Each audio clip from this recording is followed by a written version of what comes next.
In a world where equality is just another euphemism for mediocrity, where participation is more highly valued than achievement, where just enough to get by is the new standard of excellence, there is a small minority of people who fight back against such apathy, who struggle daily to reach new heights.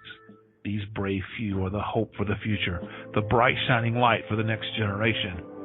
They are the ones who will lead us to the places we have never dreamed of, to the undiscovered country, to reach goals only a few can even begin to imagine. Unfortunately, none of those people could be here tonight, so kick back and relax. Prepare yourself for several hours of fun, friendship, fascinating conversation, and fabulous music. All those F's, that's an alliteration and kind of a radio trick. Speaking of radio, you're listening to the most popular radio station in the history of broadcast radio, at least among stations that originate from Chris's living room. It's Curious Times. Your host is a curious listener. Here she is, Chris. Hey, everybody. Welcome to Curious Times. It's Sunday, September 4th, Labor Day tomorrow. Also, Jenny's birthday. Busy month in September for birthdays. Funny thing. Good thing I ain't buying presents. I'd be broke. Well, I already am broke, but anyway. Lots of people in September that I know anyway. Okay, so we have Hillary Black. Is my sound okay, number one? Yeah, who is Carlsbad? Is that a little town called Carlsbad, California or something? Yeah. Like, I don't know, I'm just saying.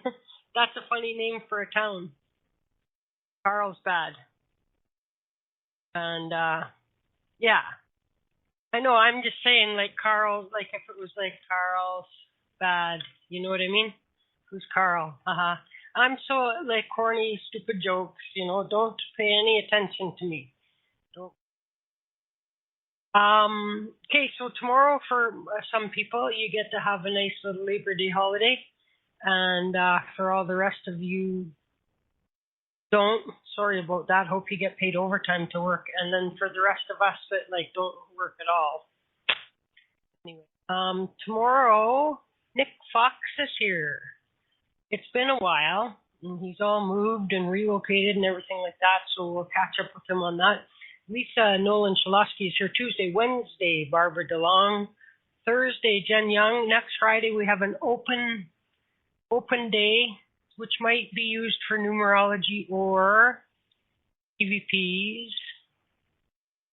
And Yvette Howell is here next Saturday. And a week from tonight, Dr. Ida Green, she will be starting her second Sunday of every month stint. That's over here at Curious Times. So that's when we're going to be loving ourselves and everything like that. I know some people that really don't have a problem with that. Nobody loves them more than they do. And but anyway, so we have Dr. Ida joining the team. And so anyway, that about takes care of that. I'm a little bit want you to close. Why is that going to happen? So I have two different shows recording right now, which means that I can't watch what I was watching, which is the NASCAR race. And I can't even, like, just glance over to see. And let's see, there's, not very many more laps to go. Denny was right up in there in 4th and 5th, and now he's dropped to 7th. That's my guy, Denny Hamlin, you know. And so, by the way, weather here in Edmonton, Alberta, 3 balls up. 3 balls up. This morning, it was 4 balls up. 4 balls up. And there's only 5 balls. So, 4 balls up this morning, 3 balls now. And we'll see if that catches on around here, which is to say that instead of telling temperature in degrees, we talk about how many balls are up. And you have to really have your eyes on the camera to understand that. And so anyway, okay, Hillary's here. She's she's everything, like intuitive medium, psychic, clairvoyant, clair everything. She does psychometry. She does the pendulum tarot. She's a healer, minister, a coach, you name it. She does it. And you can find everything else you want to find out about her at www.askhillaryblack.com. And so there's Hillary. Hey, Hillary, how's it going? Good. How are you? Oh, good. So what's going on in your world? Yeah, I knew you were going to ask me that, and I don't I don't have much. I did a fair yesterday, which was nice. I worked at an art alley fair, and it was nice outside. I enjoyed it. So that was what I did. No plans for Labor Day tomorrow. The place that I'm working at, or the gallery space that I have, they're selling the building. So that's interesting. You know, I was thinking about that the other day about change. You know, about even though sometimes we don't want to change and we want stability and we're going to stay at a certain place, doesn't mean that things around us aren't changing. Yeah. And so it's kind of interesting because the art gallery that I work at is a really phenomenal creative space, and it's artist and it's co-op, so to speak. And so the art we pay like $40 every 6 months. That, and it has a wine bar, which is really nice, and it's got a boutique, and then it's got walls where the artists actually put their art. But then we've got some space that we do, like a film night, or like a Friday night is a trivia night, which is really fun and it's free. And then we've got comedy, and I actually rent a space there on Thursdays and Fridays for my private clientele. But I have a difficulty when I'm on the phone because I don't get any cell service. But I love it. It's just such a good vibe. And right. There was a sign in the window, and it was a realtor sign. And I thought, well, mine sign's there, and a lot of other people's signs are there, and I'm thinking, is somebody like paying you for advertising? I mean, I worked in real estate for years. How could I not know? And so I'm like, she goes, Hillary, no, they're putting the building up for sale. I'm like, seriously? What are you guys going to do? And they're like, we don't have a clue. We didn't even know. It just happened last week. And well, I mean, quite possible that whoever buys the building will still keep the same rental agreements in place and that, no? It depends on what their plan is. We don't know. They don't know if somebody comes in and decides to gut it out and use it for themselves and not have that person as a rental, which is the gallery space. So it's kind of like leaving it up to, how should I say, I don't want to say fate, but to have the trust and the faith that certain things that are around you that are changing, you don't really have control over. And it's how do you roll with that, and how do you have the faith that whatever is coming up, you're going to land just fine and be okay wherever you're at. Yep, I agree. You made me remember of a stupid thing when I was a kid, when you said a real estate sign, and it's like, I was walking to the store with my mother, or maybe even on the bike or whatever, and in all of the front yards and that, or so many of the front yards and that were these signs, and I was young enough that maybe I saw a sign one time and asked what that was, and was told that's a for sale sign. You know what I mean? That house is up for sale or something like that.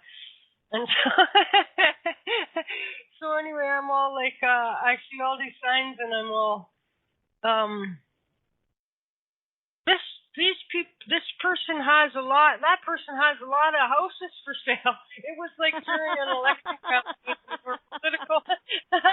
And they were signs. That's one that I got teased about for quite a while when I was a kid. You know what I mean? That person has a lot of houses. But we do that. We do that as children. It's our perceptions. I remember watching TV, and they would say so much percentage off, and I thought the percentage off is what it was for sale for. So, right. I'm like, 10% off. Oh, they're selling it for like $10 or something like that. That's how I was too as a kid. And it's all interesting how perception is different, and we all perceive it. So in business, they talk about, truth, right? And so I was talking to somebody the other day about truth, and a lot of things can be black and white, but really truth is also, I'm not saying it can't be black and white, but truth really is in the perception or the eye of the beholder. What one person's truth is not another person's truth. So in the business sense, you know, when I worked in the business world, not saying now, but I'm a full-time reader, and I've been reading for 20 years professionally, but when I worked in the corporate world, they would say, whatever the customer's perception is, that's the customer's dollars to it. It's really about the customer. You know, and right. I get frustrated sometimes saying, well, excuse us, you know, if they're being rude to Yeah. us, you know, it doesn't mean that they have a right to treat us like doormats, but at the same time, it is really about their perception. It's kind of interesting how when you really get down to it and you find out what the perception is and you're like, I didn't see it that way at all. You know, it may be different. Well, I used to it drove me crazy. Customers always right. Because, you know, I'm always like, about like being the devil's advocate, and like they're not always right, and you know, oh, so that means that if they come in and they want a frost plug for their, you know, whatever, I should and they want to buy just a regular tap thing, I should let them because they're right, hey, like, and then they can have their whole plumbing freeze out and burst, and you know, I was always a smart ass like that because it's really not always right, and it drives me crazy. It takes on a different meaning when it's your own business, you know what I mean? Although I think that I'm just that arrogant, that I don't know if arrogant's the right word, but that, you know, I'm not gonna change a lot about who I am just to get the sale, you know what I mean? Right. But, you know, I don't know, maybe I would. I guess, you know, you don't, it's one of those things that you can only speculate about until it happens. So, you know, I suppose that, especially if you're in a big ticket sale item, like, you know, like that making that sale will, you know, put, you know, $20,000 in your pocket or something stupid, or $10,000 in your pocket, then, right. You know, maybe you agree that the sun rises in the west. Yeah. You know what I mean? And you just like take the high road on everything and let the customer say whatever they want to say. But so you know, you got kids that are off in college and everything like that? I do. My daughter's 22 years old, and she goes to CSU, which is in Fort Collins, Colorado State University, and she is in her 4th year, and she's graduating as a social. Well, they don't have the actual social worker degree, so I think it's like human and development or something like that. But she will be a social worker when she comes out. I mean, that's her intent. Looking at, is she going to work in a hospital? Is she going to go work? She's thinking about the juvenile jail, not juvenile jails, but a diversion program. Thinking corrections. Yeah, you were. Interesting. Your intuition is on, my dear.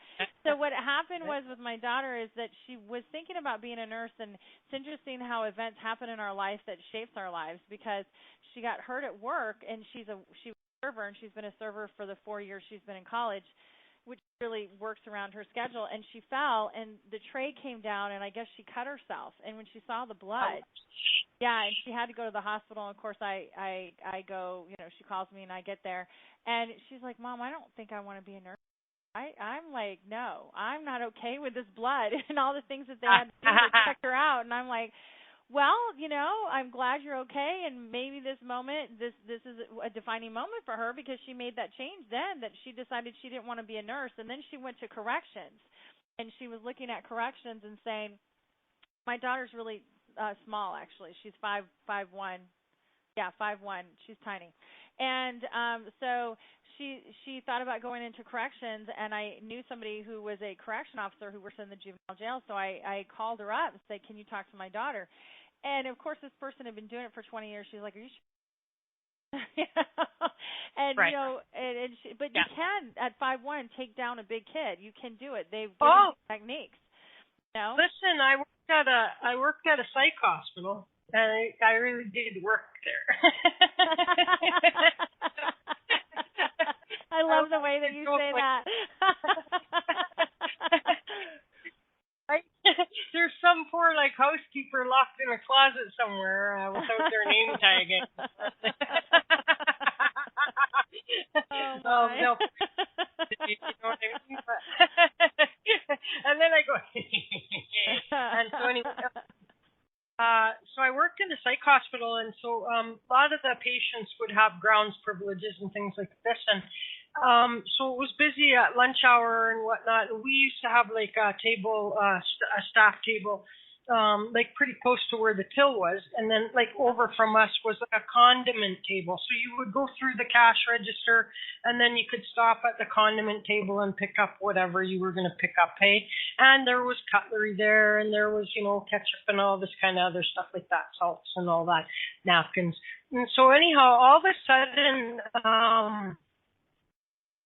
one of the patients there, like I call them victims of the 60s. In other words, they fried their brain so bad on drugs. They're so messed up. It's ridiculous. You know? Right. And all of a sudden, so there was a visiting doctor like at the hospital, and was, you know, in the queue there for, and so it just come through the till and was at the condiment thing. And the nut job guy was there, and all of a sudden, like, turns around and punches this doctor in the face, like, just no warning, no nothing. There was this little, and I'm not stereotyping, I'm just describing, you know what I mean? Little Asian guy, like 5 foot nothing. Had that guy, the guy was a big tall guy too, had that guy splayed out across the freaking condiment table, condiments flying everywhere, like, now, you know what I mean? Like, if you blink, you missed the touchdown, you know? And so, yeah, you're right. There's absolutely every way. Plus, you know, they try to teach managing aggressive behavior, and so you're trying, you know, if you can, if there's time, you know, to de-escalate the situation before you, you know, have to go with any physical altercation to subdue the person. But I used to see all kinds of crazy stuff over there at the psych hospital. Oh, I bet. And I represented prison guards also. And so I know a little bit about like the corrections. And when you were telling me that your friend was in there for 20 years already, I'm all like, oh, well, it's like they get at 20 years in, yep. Like it's pretty hard usually. I mean, not everybody's the same, but you become your environment. And you know, now there's some good corrections officers, don't get me wrong, but you know, by the time you're there, like you just the stuff you've seen over that 20 period. So anyway, go ahead, carry on. No, absolutely. So actually, after that conversation, my daughter decided not to do corrections, like you said, because she's like, "Are you sure you really want to do this?" And you know, I told my daughter maybe you should do, if there's an opportunity for them to go in and shadow or do some type of internship, so you go in and see the feel for it. And she decided prior to that she didn't want to do it. That was it. And so then she went and sat down, talked to her counselor at the time at school, and she talked to her and said, listen, I love healthcare, but I don't want the blood, and I love corrections, but I don't really want to work in the jails. What do I do? And she said, well, be a social worker. And that kind of really resonated with my daughter. So she's looking at working in a diversion program. So when these kids are, I guess, up against the judge or up against whatever they've done, that it's either working this diversion program with social workers or going to jail. It's kind of their last-ditch effort. And so that's kind of a program that she would really like to get hired for when she graduates. So she graduates in June or May of next year, and then she'll go get her master's or something like that. But that's what she's doing. She does have the intuitive gift, and so we talked about that, you know, and she's had this since she was a child. Yeah, I think it's going to be really helpful for her, actually. Yeah, you know? it will. And so my son, he's 20, and he's in his second year of college, and he was at UNC Greeley. And when you say UNC, you think back east, you know, northern, North Carolina or something like that. But he's in with University of Colorado Greeley, but literally out with the cows. There's no joke. That town is a great school, out there with cows.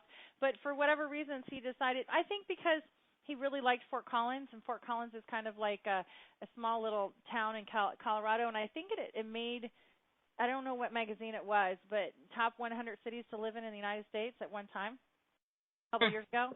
And so he decided to transfer to that school. So he's there now, and he's studying international business. I would love to go live. So, yeah, and with an emphasis on, pardon? Yes, go ahead. Keep going. Sorry. Yeah, it's okay. With an emphasis in poli-sci and economics. He wants to double major. Wow. Oh, yeah. And that's a good call. When I was also a career, sort of like a student advisor in a college. And so, like, I totally would have said the same thing to your daughter. Because the beauty is that, you can, that's such a transferable thing. Like, she could spend a little bit of time in the healthcare system as a social worker, a little bit of time in the correction system so she can mix it up. You know what I mean? An accountant is kind of like the numbers are the numbers. Although you can be doing it for different, clients and different kinds of customers and all that kind of stuff. But it's really a nice little mix that you can do, because anymore people are not staying in a job for 20 years. You know what I mean? So now is this kind of like this is so really this is not your first fall with without the kids around then? No, this is meaning, am I being an empty nester? Is this my first time? Like, I kind of thought it was. Like, I kind of thought this was kind of, because did you just move, like, were you? I lived in Denver for 20, okay, so I'm from California. So I grew up here in California. My dad being military moved all my life, and we lived in Japan. I traveled all over Europe when I was 17.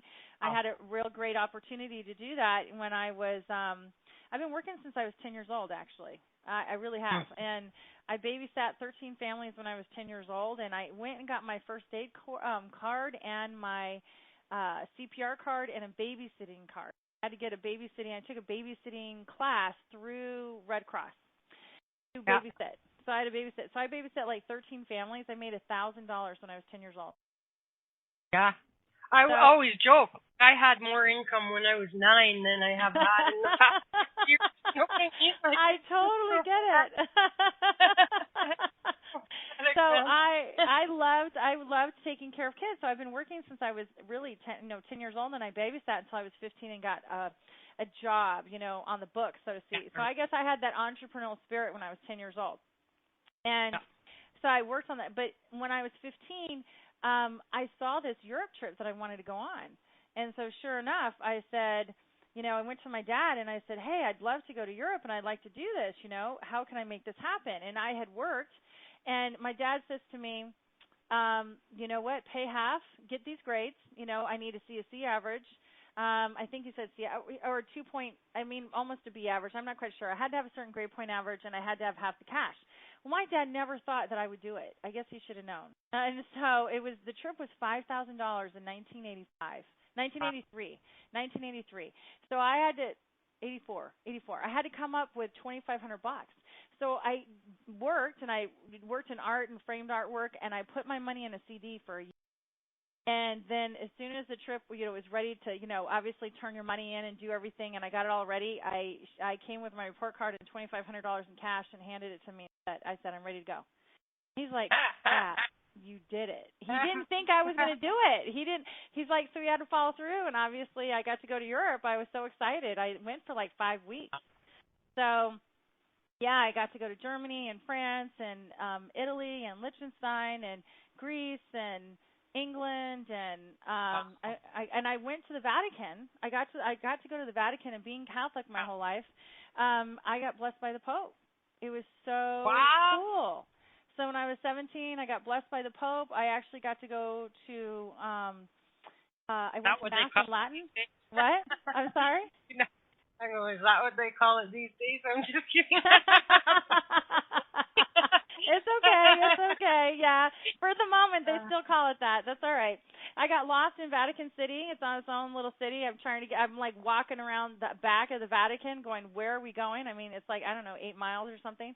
But we go in, and I didn't know Latin, but I got to go to Mass in Latin, which is kind of cool. And then I was out in the big piazza, or whatever it is, where you're down in Pope is up there at a window and comes out and blesses us and everything. It was really cool. I loved it. I mean, Italy was like, and I'll get back to the question that you had asked, but Italy is, it was literally like an adult Disneyland, in my opinion.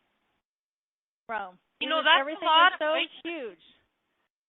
That's a lot of places you got to go to for 5K. Really, you know what I mean? It was so cool. We went to Rome, we went to Venice, we went to Florence, and I don't know where else we went in Italy.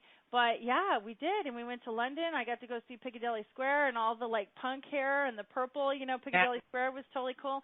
I wanted to kind of take off and go to Oxford, but I was such a good kid that I didn't do that. I didn't want to take off, from the trip, so to speak. But I don't know. I shouldn't be saying this on, but it's been 30 years. I didn't, I'm not the best. I'm not a big morning person, so I didn't wake up. And there's a couple times they forgot me. And so they didn't do their head count. They left me behind. So, my kids wanted to go to Europe, and I wouldn't let them go until they got to college, because I remembered my trip and said, I don't think so. Yeah, they went to the Eiffel Tower and they went to the Louvre, and I didn't get to go to the Louvre. They left me behind. No one woke me up, left me in my hotel room, and here I am, the 17-year-old kid, in a foreign country, and I didn't even go anywhere. I didn't even leave the hotel room because I'm like, I don't even know, French. What am I going to do, kind of thing. And so coming back to the question, is this the first time with me being an empty nester? I was in Denver for 20 years, and I've been in California for 2 years. I've been away from the kids for 2 years. It's been 2 years, but yes. It was really, really difficult when it first happened. Hard because it's that time of year, school back and everything, and for some reason I had it in my head that although your kids weren't just going off to college, that because you had moved, but that just goes to show you how quick the time has passed on us, right? It's like blink and another year is gone and stuff like that, and so I was thinking, because earlier I was thinking, is this a time when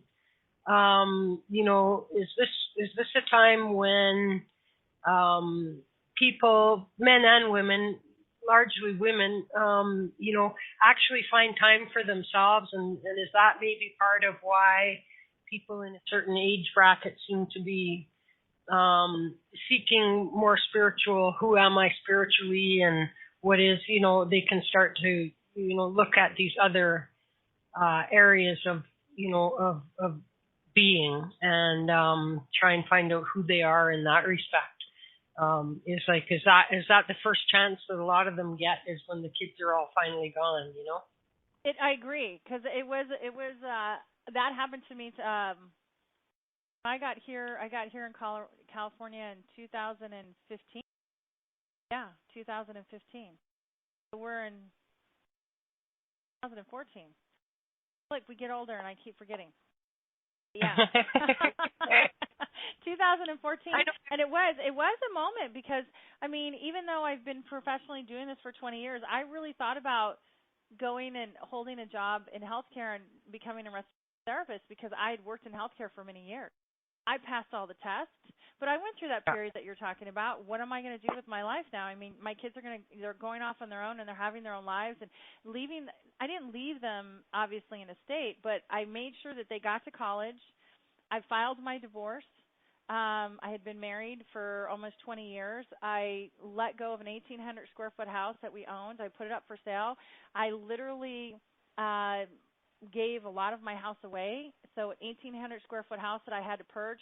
And I literally had to take all that, squeeze whatever I could get in the minivan, and a 5x8 that I actually sent by postal parcel. That was it. And I left. And I came to California.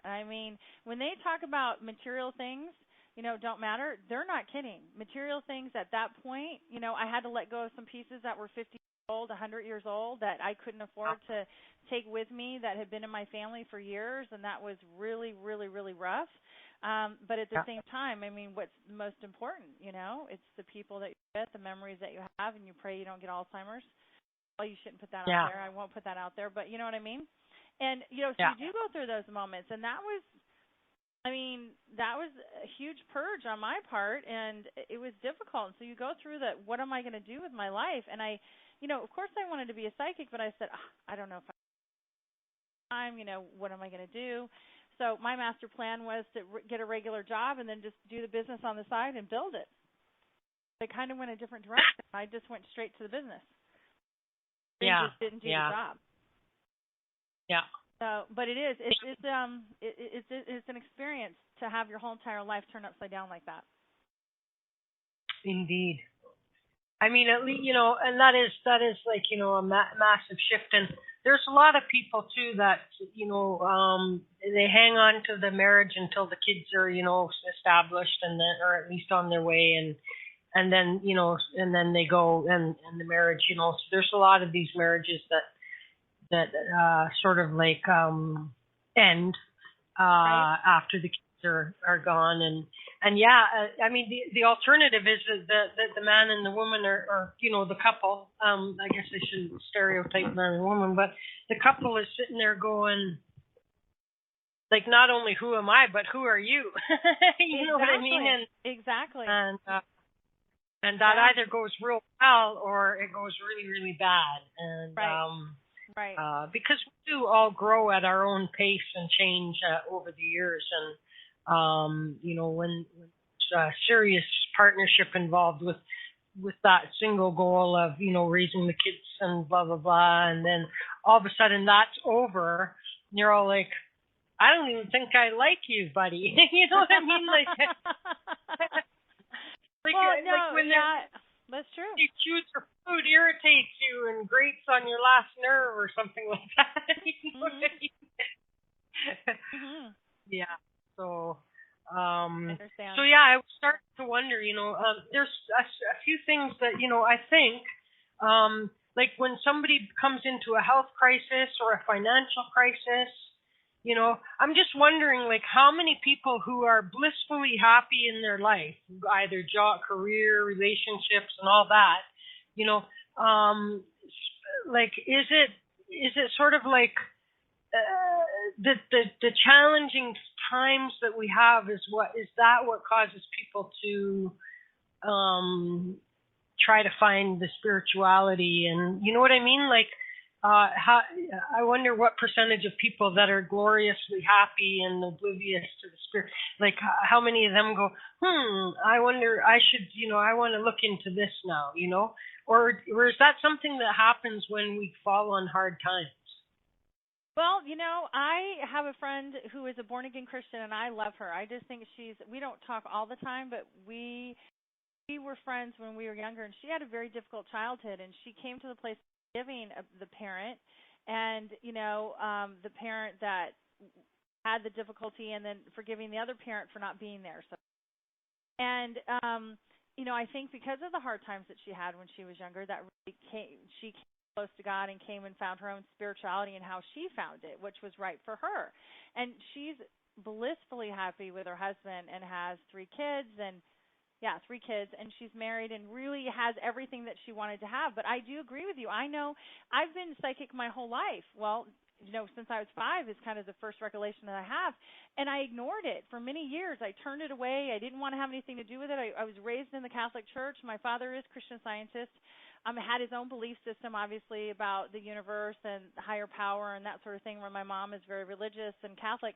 But when my father died in that tragic got in an accident, and he was in a coma the last 6 weeks of my pregnancy, that turned my entire world upside down. I mean, and it was extremely difficult period for me. And that's right after my father died the same week that my son was born. And, yeah. I mean, that was incredibly difficult, and had to bury my dad when my son was, like, I believe 7 days old, and then I moved. We were here in California, and my husband, the father of my kids, we moved to Denver, and here I have a 3-month-old baby, and I have an 18-month daughter. 21 months, and I literally walked into a bookstore and said, whatever I'm here to do, I'm going to do it, because I'm never, ever going through that pain again. I say that, but that was the catalyst for me. So I would agree that there's many people that have certain issues lives or certain things that are the catalyst. And the tragedies that you talk about, probably the percentage is probably incredibly high. You know, why people actually find their spirituality, whatever it is for them, whatever, you know, whatever their spiritual path is. Yeah. Well, I know that, you know, like for the longest time, I didn't know very much at all about, well, any of my relatives growing up. And a couple years back, I, you know, got in contact with one of my dad's brothers, his youngest brother. And, you know, I found out some really cool information about, you know, because all we were really told about my dad's parents was, oh, they're both preachers about Pentecostal religion, blah, blah, blah. And there was like great hatred by my father for that. And you know, they broke away from, you know, each of my parents broke away from their family and didn't have anything to do with them. And so anyways, I found out that the reality of it is that my grandfather, who was really up there in age when he got married and started his family. Like he had his last kid when he was like 67 or 69 or something like that. And but anyhow, he did time in a federal prison, and he was quite the rough guy when he was younger, and then he did time in prison and found God. Like people always joke, like, oh yeah, they all find God, and you know, when they're trying to get out of jail, and they tell the judge, oh, I found God, you know. But here's a case where he really did find God, and he actually went from like northern Saskatchewan to Vancouver, almost walking the whole way on sort of a pilgrimage, and went to this Christian college or whatever, and there was a revival going on, and that's where he met my grandmother, who was like over 20 years younger than him. And there they went, you know what I mean? And of course, back in the day, like women weren't, you know, usually. So I guess that was part of why my grandmother went with him, is like he was accepting that she wanted to also preach and things like this, and usually that would be the man's thing, you know, or whatever, right? And so so you know, he found his spirituality. If you know, I mean, he became a pretty hardcore, old school, you know. So in other words, like I guess that he'd beat up the kids if they were caught playing on a Sunday. That's pretty extreme, you know what I mean? Right. And so, you know, but so very strong in the faith. And the youngest kid actually is a preacher also.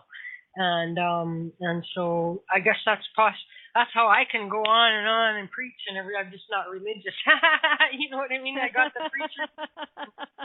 And you know, and so yeah, I mean, it's like a Christ, you know, a crisis there for him as well. You know what I mean? That caused his right. In a way, it's where you kind of have nowhere else to turn. Maybe that, you know, and you kind of, it's that dark night of the soul or something, maybe, right? Right. Actually, interesting that you said that. The dark night of the soul. Somebody said that to me the other day in a reading. Like, oh man, I don't need to go through another one. Okay. But those are your moments where you really grow. You grow tremendously from those moments of the dark night of the soul, and you're like, it's so painful when you're going through it.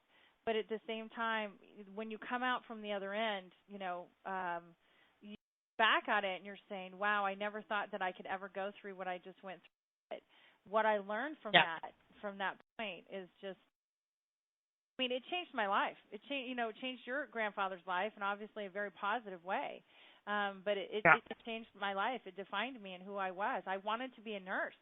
I wanted to be a nurse, you know, when my father had a premonition. I know my father had a premonition. He knew he was going to die. He knew it. And he never said that to us, but he asked all three children right before he died, I think 2 weeks before he died or a month before he passed. He said, what would you do if something happened to me? And I said, what are you talking about, Dad? You're going to live till you're 100. He buried him at 54. Jesus, eh? after. He was 53 years old. I'm going to be 50 in March, for crying out loud. So, and he was in a car accident. And so, so what happened was, that I found out from my sister, got in this massive fight in the hallway where my dad was in the hospital in a coma, and here I am pregnant, and she's so upset because, you know, she can't say what she wants to say to him. And I'm like, talk to him. His spirit can hear you, right? And she's like, you don't understand. I can't talk to him again. And I get what she was saying. But the thing is that I found out from my sister and brother, he asked them the same question.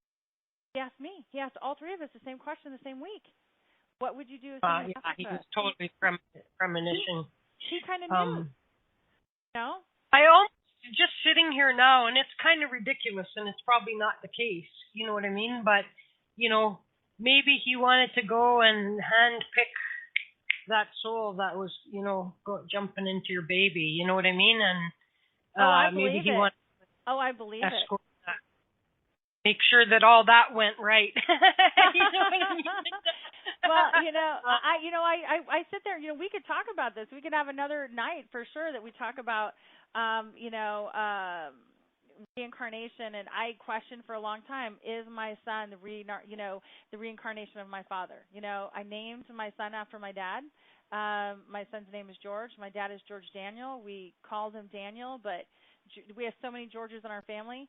I'm like, he died 7 days after I gave birth to my son. So he have realistically, in a soul-wise, jumped into my son's body? Because my son slept just like my dad as a child. It freaked my mom out. She couldn't even go in the room and see my son because when he was sleeping. Because I don't know how to explain it, but my dad he would sleep, his feet would cross, and my son as a baby, his little feet would cross as a baby. And he had so many mannerisms like my dad. It was just, well, it's really not that. My mom.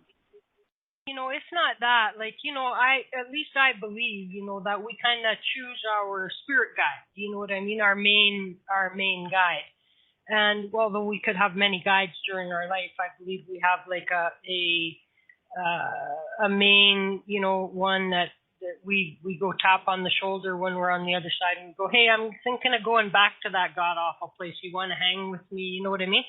And they go, okay, here, and you go, here's my plan, and, you know, try your best to keep me out of trouble. You know what I mean? And so like it could be also that he was on a soul contract level going to become the spirit guide for your son. Yeah. And either way, either way, who really knows? But I think that those two things are, you know, connected. He wanted to maybe make sure that because, you know, when you're on the other side and the spirit's ready to go into the baby or whatever, you know what I mean? And all, like, he just wanted to, like, escort the baby in, you know what I mean? And, or it could well be, you know, what you pondered, and who knows, you know, I have no way of knowing, the fact that you have some of those, you know, now you ask yourself, because there's some of these traits just like genetic, you know what I mean? Right. And you know, when I talk about, I always say like, and by the way, I know that we have Andy is there. It looks like Andy's about the only one here for a reading though, so we have time. And we have time. But what was I going to say? Hang on. It was kind of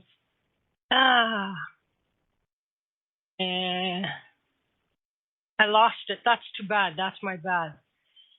Shit. No, what happens? We'll get it back.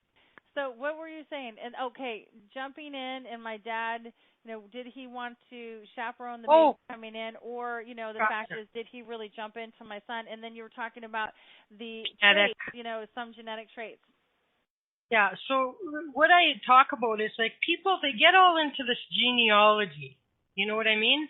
And they want it, like, it matters who was their great whatever in 1600. Right. And, you know, when I'm thinking about the concept of reincarnation and all of that, then I'm thinking back in 1600, I might have been alive at a time that my great whatever was alive. And I might have been a Chinese rice farmer, right? And my great whatever was a French dude over there in whatever, right? So that I was, if I believe in reincarnation, then I was walking on this earth as a human being of some sort at the same time that my biological ancestors were. You know what I mean? Okay. I wasn't related, I wasn't related to them. I may have been, I say Chinese, Japanese, African. It could be like we're often some other entirely different country, race, and everything else. And so to me, like, I don't see the importance, like I see the importance of the more recent genetic connection. You know what I mean? And that's where we get our color of our eyes or our cheekbones or whatever other, traits, the way we smile or the way we do whatever, the way we cross our feet when we sleep or, all of those things like that. But, what do you think, like going all the way back, like I might have been in a war and killed my own great grandfather or something I like never that, even right? thought of that. That thought never would even come to me. But that's great that you I thought get of on it. What an idea. thought journey, like to me it's about, and I'm not sure about this idea that, we all are in the same little pod and we keep reincarnating, and so I was my mother's mother before and now she gets to pay me back by being a bitch back to me. And like I like to think that I'm not stuck with the same 8 souls for my every freaking life. You know what I mean? Right, I agree. Yeah, and so although it's important, like I just, like, why would anyone, like I wouldn't think that it would make as big of a deal to me who was, because I could, like, I might have been my own great grandpa. You know what I mean? Like, let's talk about that one day. You know what I mean? And that's an interesting one. That's an interesting one. Definitely reincarnations. Yeah, and so, but I the biological connection I think is important within the most recent generations, because if you have a healthcare crisis or you have all of these like, then that's the DNA and that's like all of this, but that's the connection for the physical body, not the soul. You know what I mean? Like, not. So I kind of like to think more about where do I come, what family do I come from, spiritually, and okay, we're all related and we're all one and all of that kind of stuff, but I kind of like go on these like crazy, I think about these things, you know what I mean? And I like think on them and think and try and figure it all out, and then one day I get brave and I speak it out loud and hope that I can get across what it is, what the connect it all, these thoughts that are in my head about wondering, what if. Well, I do have these what ifs all the time. I sit here and wonder, probably could go get a degree in philosophy. I don't know where that would get me, but, as much as I think too, I could sit there for hours and just say what if and all these questions. And, that's how my mind works. I mean, when I was a kid, I used to say why? And thank God my dad never got tired of it. There's some people I drive crazy. They're like, Hillar, you don't understand. I'm not a why kind of guy.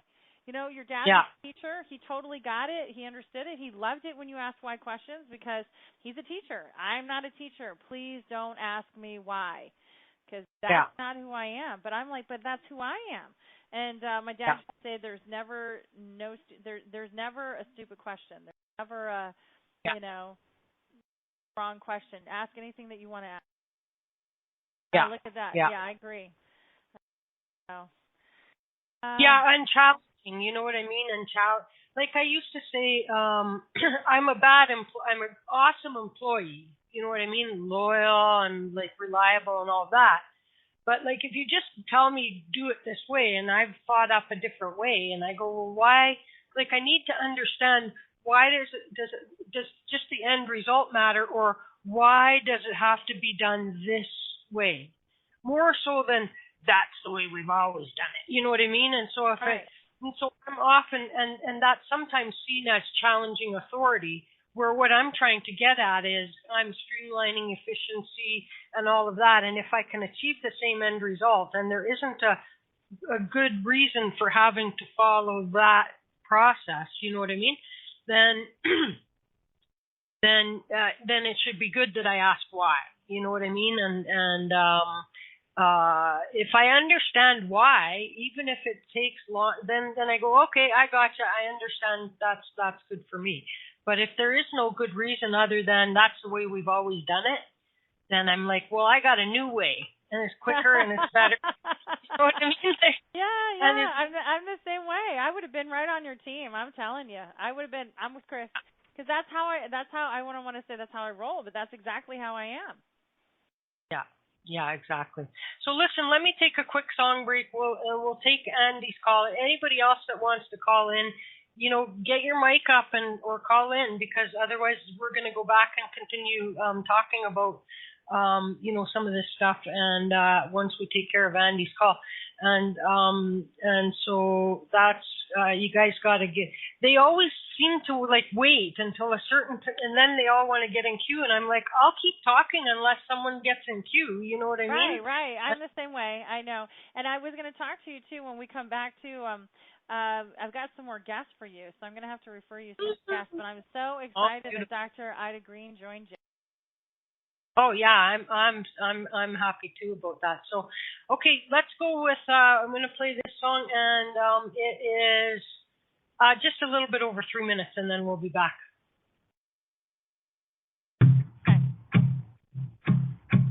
Do you hear me? I'm talking to you across the water, across the deep blue ocean, under the open sky. Oh my. Baby, I'm trying. Boy, I hear you in my dreams. I feel you whisper across the sea. I keep you with me in my heart. You make it easier when life gets hard. Lucky I'm in love with my best friend. Lucky to have been where I have been. Lucky to be coming home again.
To an island where we'll meet.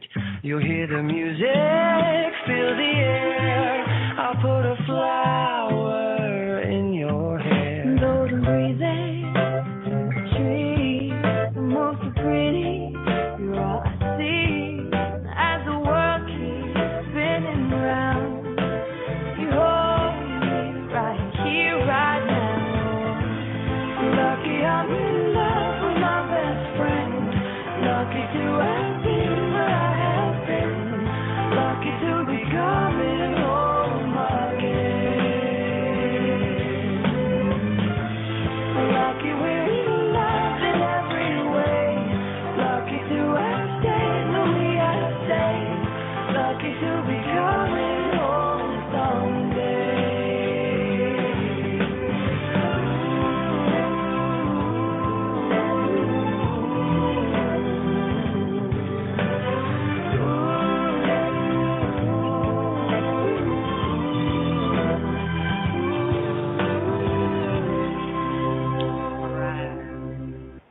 Okay, so there's that, and we're gonna check out.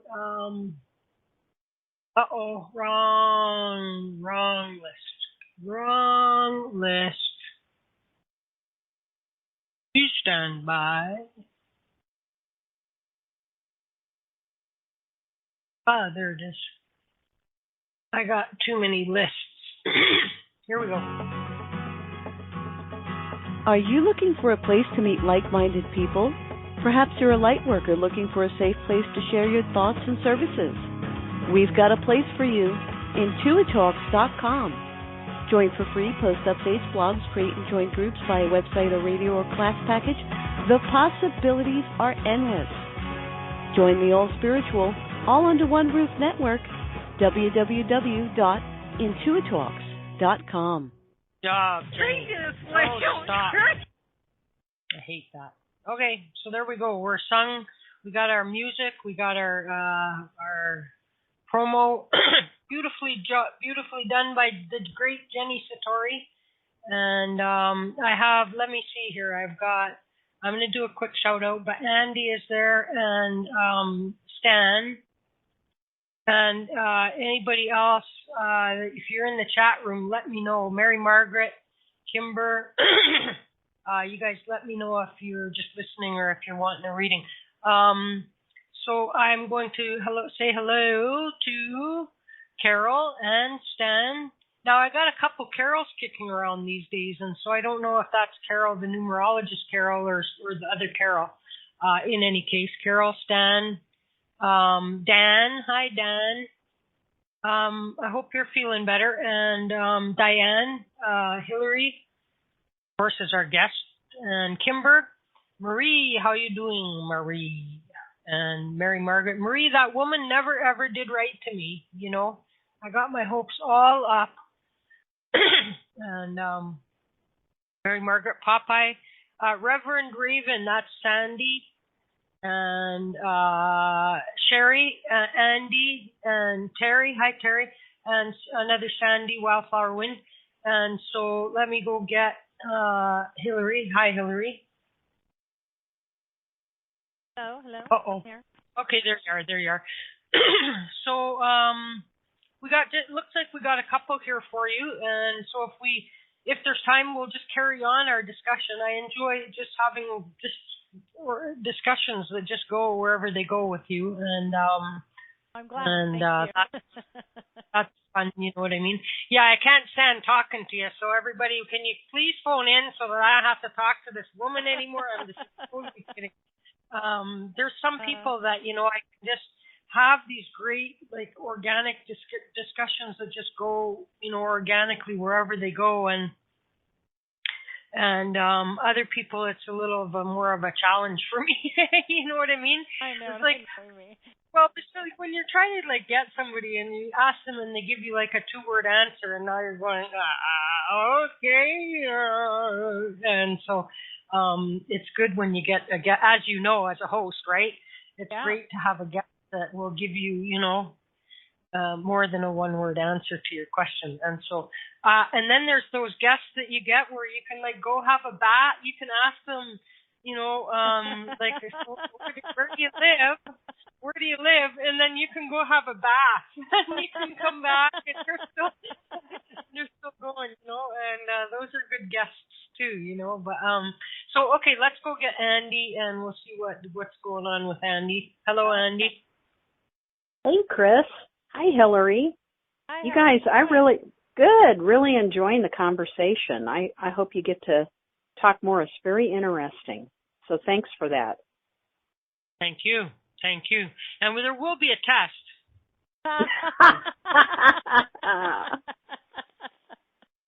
All right. Well, give me my F now. I tend to float along with the conversation, but very thought-provoking subjects.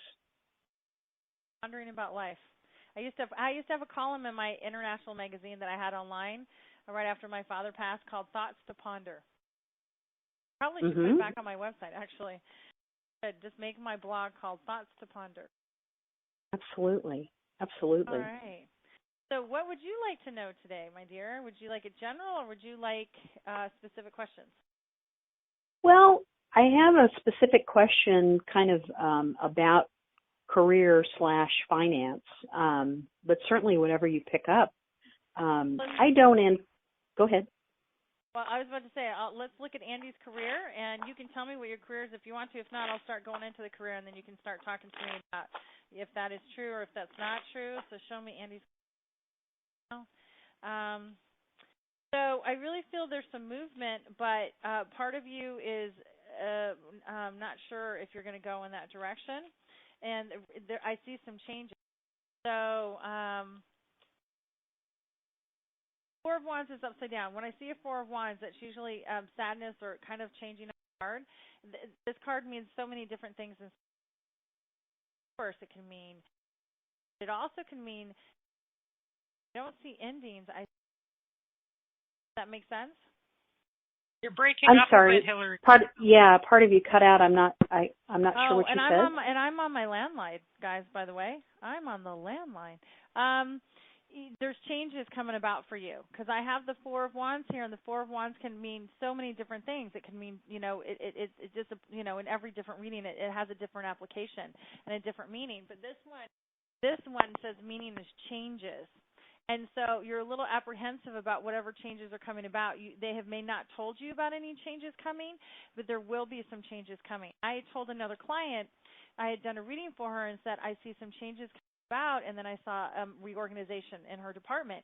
She called me like 2 weeks later, right after the reading. I don't think it was a month, about 2 weeks. And sure enough, her boss decided she was leaving the company. And was going to because I had told her that I saw a reorganization in the department, and then I saw her possibly getting a job promotion. And so her boss came to her like 2 weeks later and said, "I'm done. I'm out of here. I don't want to do this anymore. Blah blah blah. I'm leaving, and I got to groom you, and I'm going to suggest that you get the job." So there's a possible promotion for her, but definitely changes in about. So what they're showing me is changes for you, and I don't think that changes have been stated yet, but there's going to be changes around you, and I see a little apprehension when this changes come. Now, it's just a change of mindset. So a lot of times when people know changes are coming, we all want to run and jump ship, right? You're going to think about jumping ship, but I don't think you're going to do it. The moon card is looking. Are you laughing? I don't know. I am laughing. So, the moon card right here is you really evaluating what they're saying and what they're doing, because a lot of times when companies go through reorganizations or they turn around and do layoffs, there's usually 1, 2, or 3. People turn around and say, do I stay and do I get through it or do I not? I think you're going to get through it because you're looking at the star card here of all the dreams, aspirations, everything you want, which is a positive card. You were really questioning the direction of where this is going with your career and your job, and the Knight of Swords is a bit of frustration. And here, I don't believe you're an accountant, but I hear accounting. Is there anything with accounting or anything with numbers or money with your job? It's interesting. I think there's a lot of that going on behind the scenes right now. Fortunately, I'm a pretty small bit player at the moment because I'm still in school, but I work part-time. And I think there's a lot of reorganization and a lot of reallocation of resources going on. And I just am trying to position myself so that, really in about a year's time, I'm going to be in a good position, hopefully, to get something a little bit more permanent. But I think there's a lot of stuff going on behind the scenes. I'm not made privy to it, but that's my guess. Right, on your part-time job you're talking about? Yeah. Yeah. I think, you're going to write it out for however long it is. I don't feel like, obviously, you're going to school, and the Page of Wands here saying that you're not going to, but it serves you, it serves them, for the moment. But there are some changes coming about. That's kind of what I see. I go into specific questions of whatever you want. You're there to learn some things, and you're going to come into an empowered place. You may not be doing it the way you wanted to do it because the Hangman's upside down, but when I get the Nine of Pentacles, in the work environment or home environment in the 8th position, that's you coming into your... Yeah, that's you coming into your, and then you broke up. Power. I apologize, guys. I did say that I have a landline, but my yes, and I did read that. Do people really have landlines? You know, and I understand because a lot of people don't. But it's on our internet, so our internet must be going in and out because our landline is on our internet. We don't have the hard line. It is a house phone. Shockingly, we still have it. So I'm glad we do for these moments because my cell phone, you never know when it goes out. Yeah, for sure. So well, great. I can go into some specific questions. It's all going to be about mindset. So when these changes come about, it's going to be about mindset because the five has changed, and there's the 5 of cups where you've got the 3 cups in front of you, and you're like, oh, my God, here's the loss. But then there's opportunities behind you. You just don't see them and what they are. You're a little worried about the money, obviously, and things not going the way you want them to go. So you're going to sit here and think about what's the hardship here because, you know, a lot of people when they do the reorg, you know, they want people to do, you know, the job of 2 people. For you know, less pay, as Chris was saying, people don't stay at jobs anymore for 30 years. You know, one of the things that Dave Ramsey talks about, DaveRamsey.com, self-made millionaire. He's born again Christian, but safe-made millionaire talks about. And I had answered this in an interview one time. He had said to me something about, well, you've only stayed at this job for so many long or whatever. And I said, haven't you ever heard of Dave Ramsey? And he goes, Dave Ramsey, yes. And I said, well, did you hear him when he said, if you've been at your job for 2 years, you better dust off your resume because either they're going to come and let you go or they're going to reorganization the company. You didn't have to say that one. He's like, next question. So, you know. Absolutely. That's pretty much how it is. Yes, very much so. You know, the good thing about this is I don't, like I said, I'm a pretty small bit player. I don't make hardly any money at all with this, and I am learning a great deal, and I really appreciate the opportunity. But they've made some noises that there may be some potential for something, you know, bigger and more permanent, maybe in about a year or so. Let's look at. Whoops, lost you. Okay. So you want to know if something's going to be a little bit more permanent at work? Yeah, probably next summer, I would think. A little less than a year, but.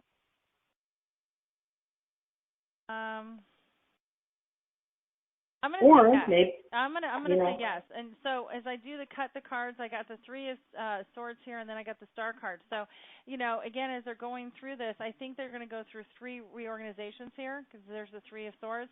But I got the star card, so that's, you know, getting your wishes, desires, and dreams. So if you get through the 3 organizations,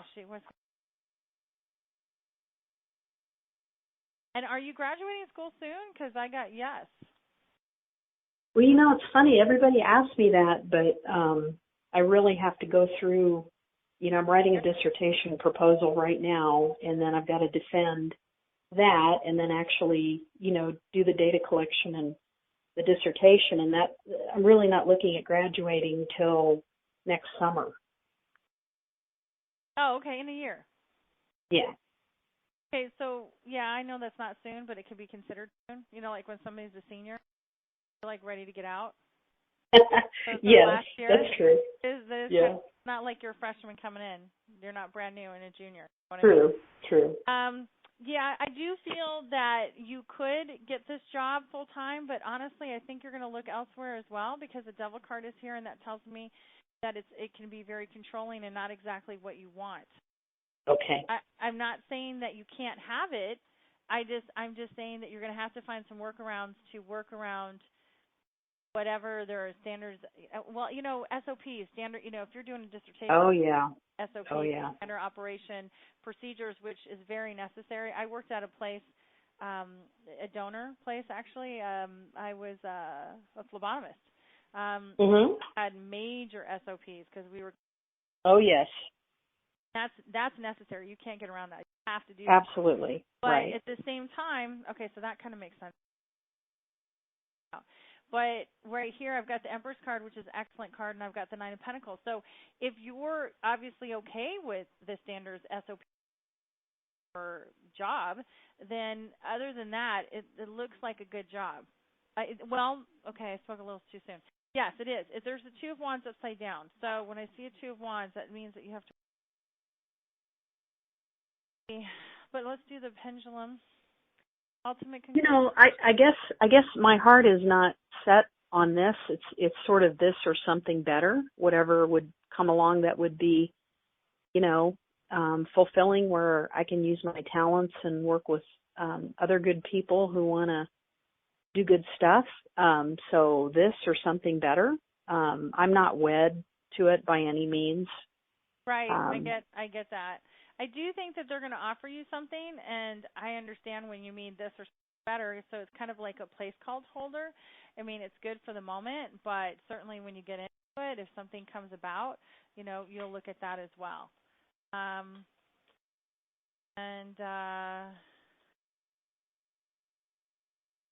That's great. Yeah, because the worry is I'm going to have to start paying back student loans, and I'm going to need something to make those payments, and so.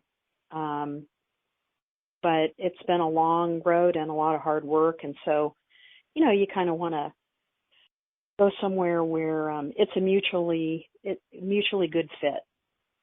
Well, yes, and I think that the concern here is not that you won't take the job, but like you said, you have student loans to pay back. And what I got here is the Ace of Pentacles upside down, and that's on the 10th position. So it's not going to be necessarily the money you would like to have, because there's the Four of Pentacles, and you've got an idea of how much money you need. So what I see you doing is, if you take the full-time job, you may also have an opportunity. See, there's the pendulum right there. So to the right is yes, and to the left is no.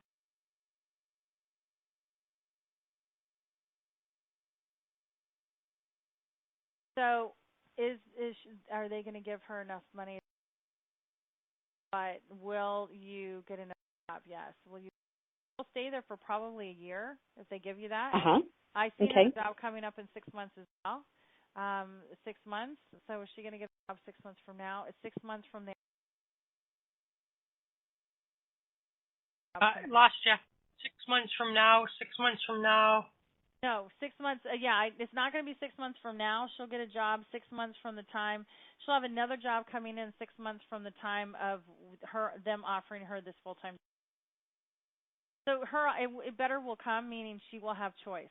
She will have choice which one she wants. But I see her taking this job first before the other job comes in. Cool.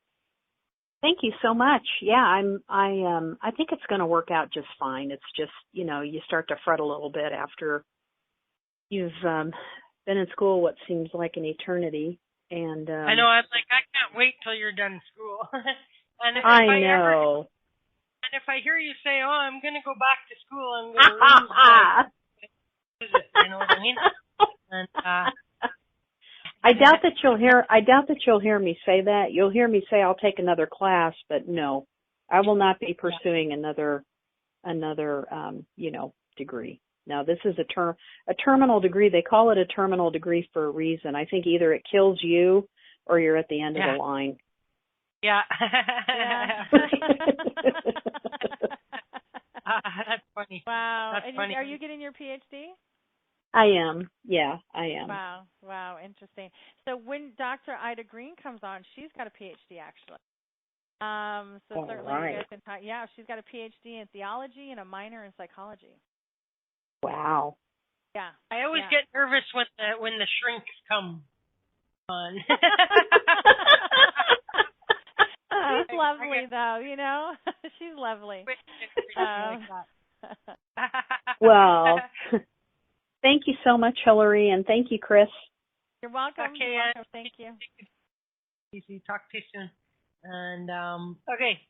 So, let's go get Mr. Stan, the man. There he is. Hey, Stan, what's shaking, dude? Not much. First time I think I've ever talked. I'm glad to meet you.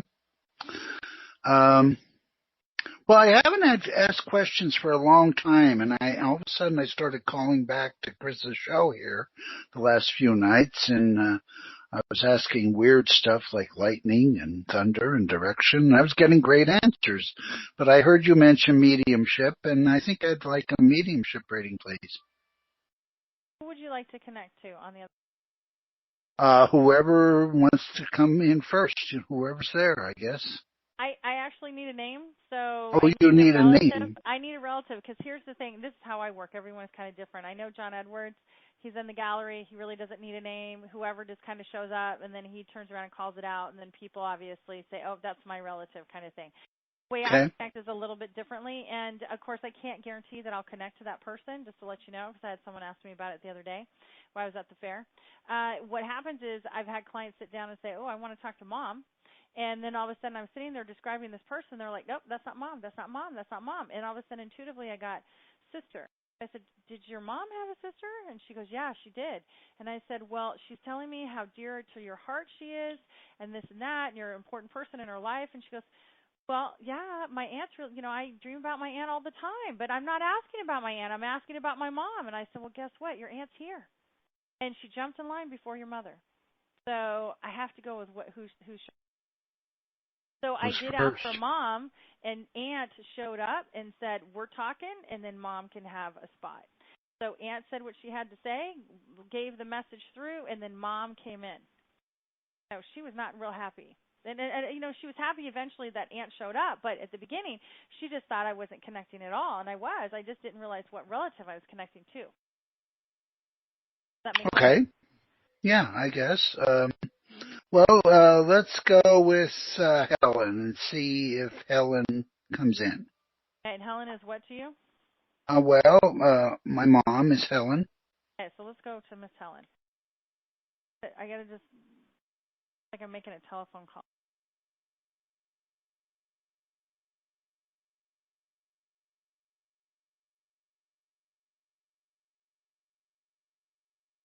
So I'm going to show you the.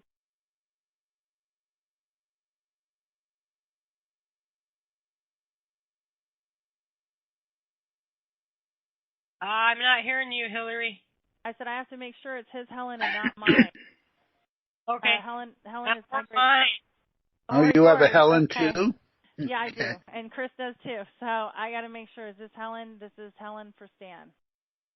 I have two Helens, but so that makes it worse. But my mom is Helen. All right, so we'll look. So Helen, show me Helen.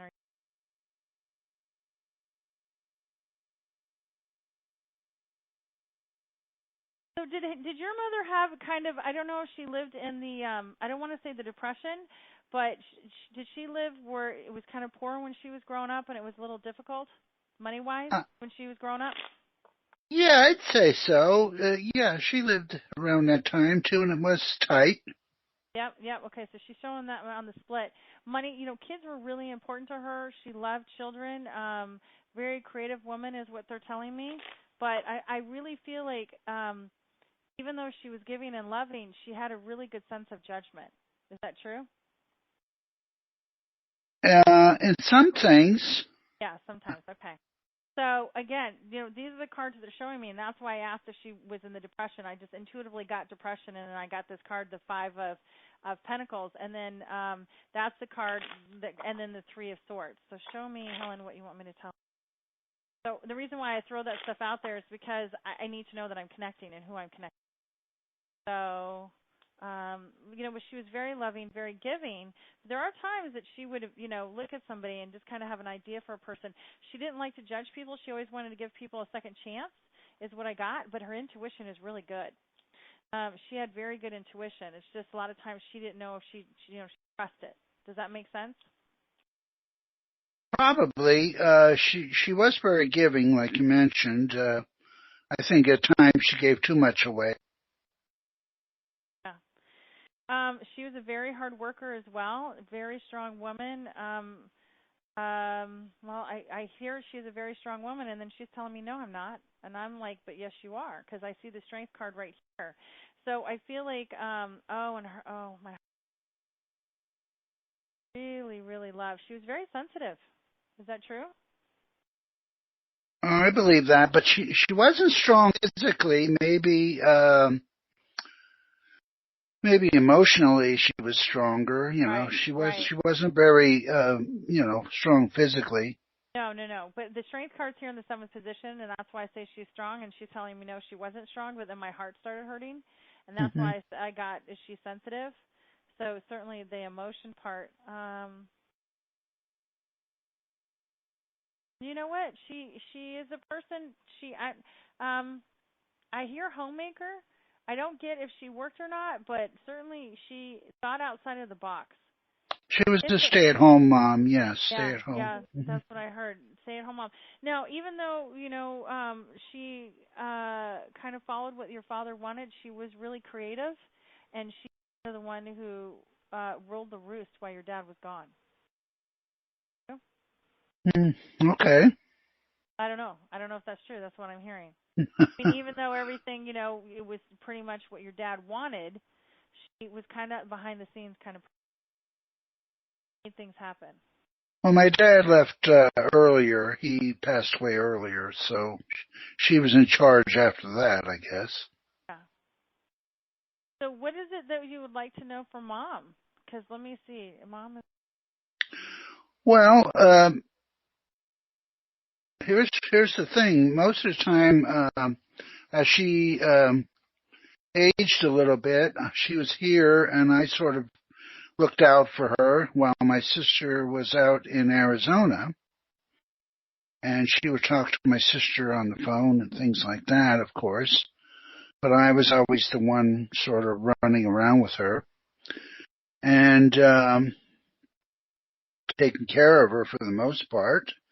And now she doesn't really come through to me if she's always with my sister now. What's the difference?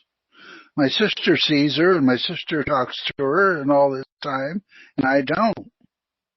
So she decided to go to Arizona after she passed. Your sister needs her more, Stan. You know what I mean? If you know what I mean. Maybe, Chris. Yeah, well, it might be the case. I got the same thing, though. I got the same thing that Chris was getting is that she feels, for whatever reason, your sister right now needs her more, and so that's why she's showing up with your sister. And I feel like there's some behind-the-scenes things going on with your sister that you don't know about. Well, my sister is had some health problems lately too, so Mom might be hanging around with her more, Yeah. But she will come back and visit you. I mean, you certainly of course she's going to come back. She's going to come back and visit you. Now that's why she's with your sister. Yeah, that seems to be the case. But I was almost like, sometimes I feel like maybe I didn't do enough, here. No. You did enough. A, you have your shit together, and B, so my understanding, of course, I'm a nobody, but is, that they'll come through to the ones that they need, either who needs them the most or that they have unfinished business with. That's it's right. a sign to say that it's a sign to say that everything had proper, good closure between you and her. You know what I mean? Like that's a good sign. Yeah, I'm sure it did, Chris. Yeah. But like we mentioned, my sister has had some health issues of late, last year or two, and maybe that's why Mom visits her more often. Yeah, I mean, she's here. She's definitely here with you. I mean, I don't know, when you were younger, I see her sitting by your bed and reading you a bedtime story. And I don't know if that's one of your favorite moments with your mother, one of your favorite memories, but that's what she's showing you. And it's so she hasn't left you. I mean, she's still here. Yes, she's visiting your sister. And no, and in no way does she think that you did not do enough. It's just right now the Empress card is here, and your sister's going through some challenges, like Chris said. And yeah, you are strong. You're strong. Because I asked her, what do you want me to tell your son? And she just said, the Hangman, you're a person, obviously, who does things for the way you feel that you need to do them, and you make the sacrifices, whatever needs to be made. And you are the strong one right now. That's why she's not necessarily around you all the time. But, certainly you can talk to her. I call it a soul-to-soul conversation, I call it. Mm-hmm. When I was younger, I didn't know how you exactly do it. But what it is that what it is that you pull that person up in your mind's eye, so to speak, and you just talk to them. And a lot of times people would say you're supposed to take say your message, have your angels give it to the other person and their angels. Usually that's when they're alive. But when you just want to talk to your mom, just imagine her in your mind's eye and just have a conversation. So you can ask that she comes in your dreams at night and talks to you in your dreams, whatever she has to say, and come visit you. Or you can ask that she visits you while you're awake, but she will be coming. It's she feels that you're a very good son. She said that I don't know how it was when you were younger, but she's saying that you guys really didn't have a lot of issues with each other. Just say that when you were younger, obviously, you didn't always say everything when you were younger. Is that true? As a family unit, we had issues because there was different problems, but not with each other. There was problems individually with different members of the family, like every family. But as far as a loving, cohesive unit, we were all together. You know what I'm saying? Right. There was never any kind of problems family-wise with any of us. It was a good life. Certain people had health issues and things like that, but the family life was good.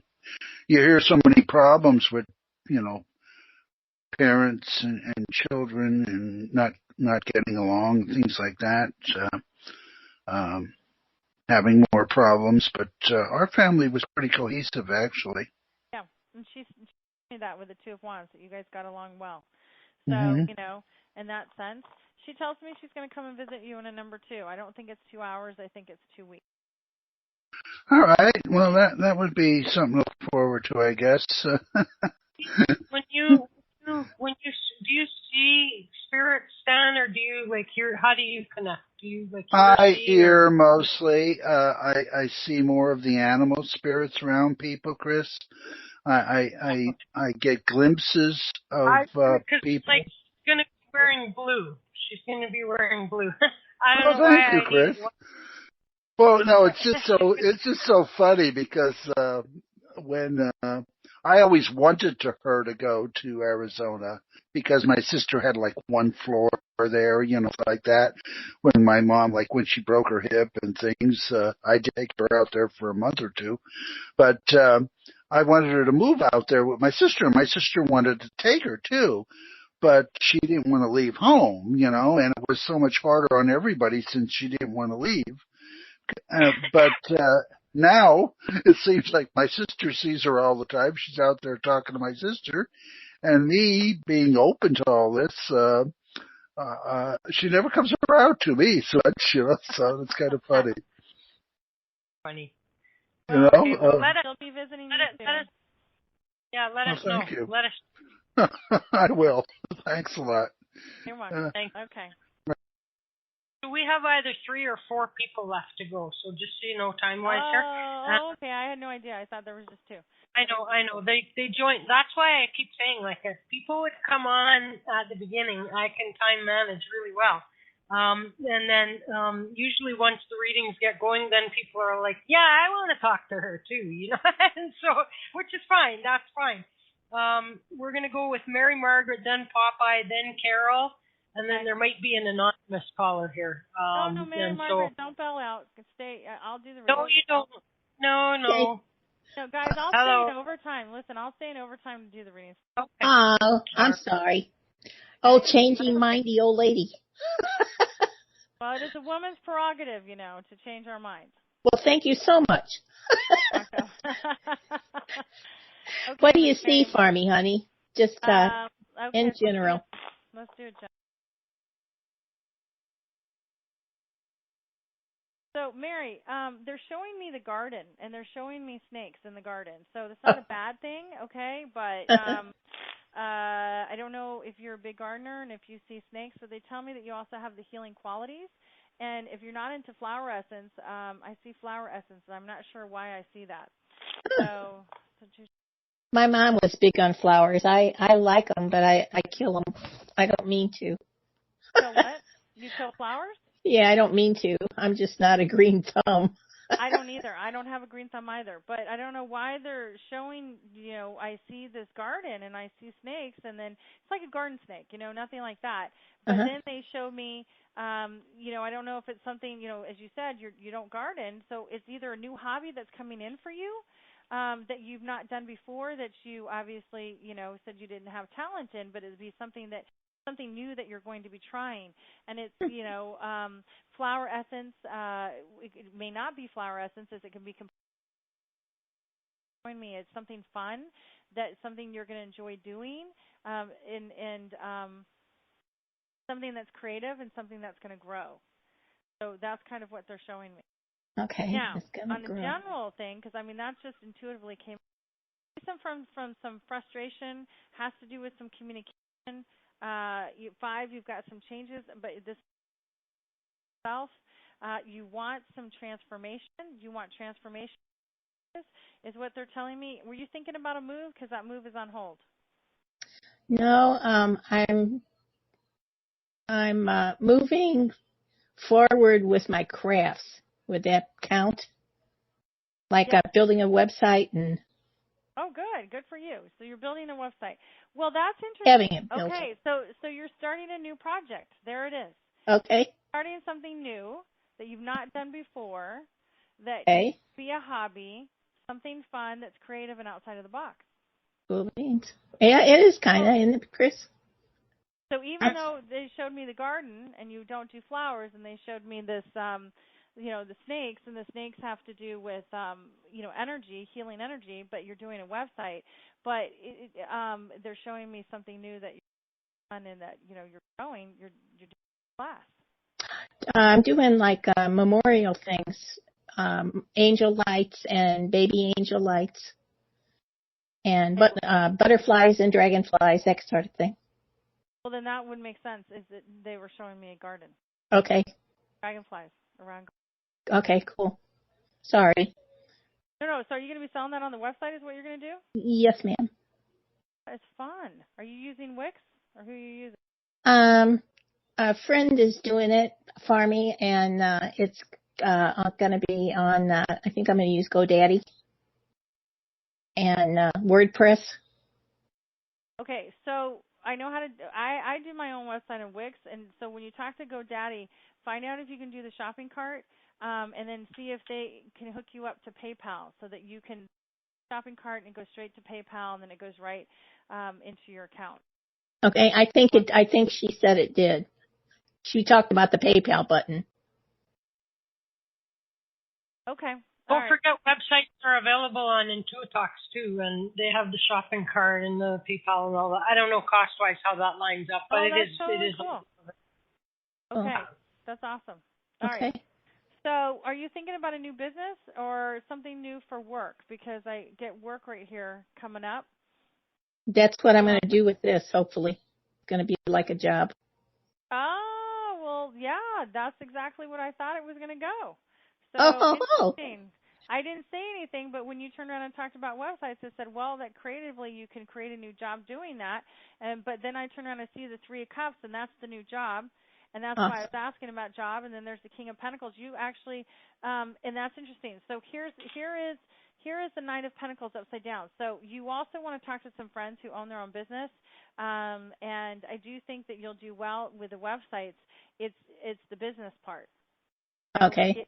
So talk to everybody, because everyone I talk to is like, and if they say they're self-employed, do you have a website? Get your business card. SEO stuff is really big. You can put a website out there, but if people don't have SEO information, then people can't find you. Right. Okay. Okay. Got it. Yeah, it's all about timing for you. This is all going to be about timing, but I think you're going to love it. Cool. Awesome. All right. Awesome. Well, thank you so much, Hillary. You're welcome. Thank you, Chris. Sorry, right, I put a hitch in your get along. No. Seriously, Mary Margaret, no problem. Okay, Popeye, you're up. Popeye. Okay, am I on? Yep. And I try to put my volume up, guys, so I don't know But if you guys still can hear me. Yeah, we can. It just like. Well, you're coming in through good to me. Yeah, it just cuts for a little bit every now and then. Yeah, I think it's the internet. You know, when the internet's just not, I don't know, streamlined correctly or whatever. Okay. All right. Well, first I want to say, Chris, thank you for putting on the show. I continue to enjoy it. And Hillary, thank you for being here and doing readings. And I appreciate anything you can tell me. I have had some comings and goings in my life lately, and I would like to have you talk with me about people. Okay, and is your name Popeye? Or do I call you Popeye? You can call me Popeye. My name actually is Clyde, as in Bonnie and Clyde. Okay. Okay, Clyde. So do you want me to do general, or you said you wanted to talk about people? So what would you like to ask? I'd like to hear what the other side has to tell me about people coming and going in my life. That's a general. Okay. So show me for Clyde.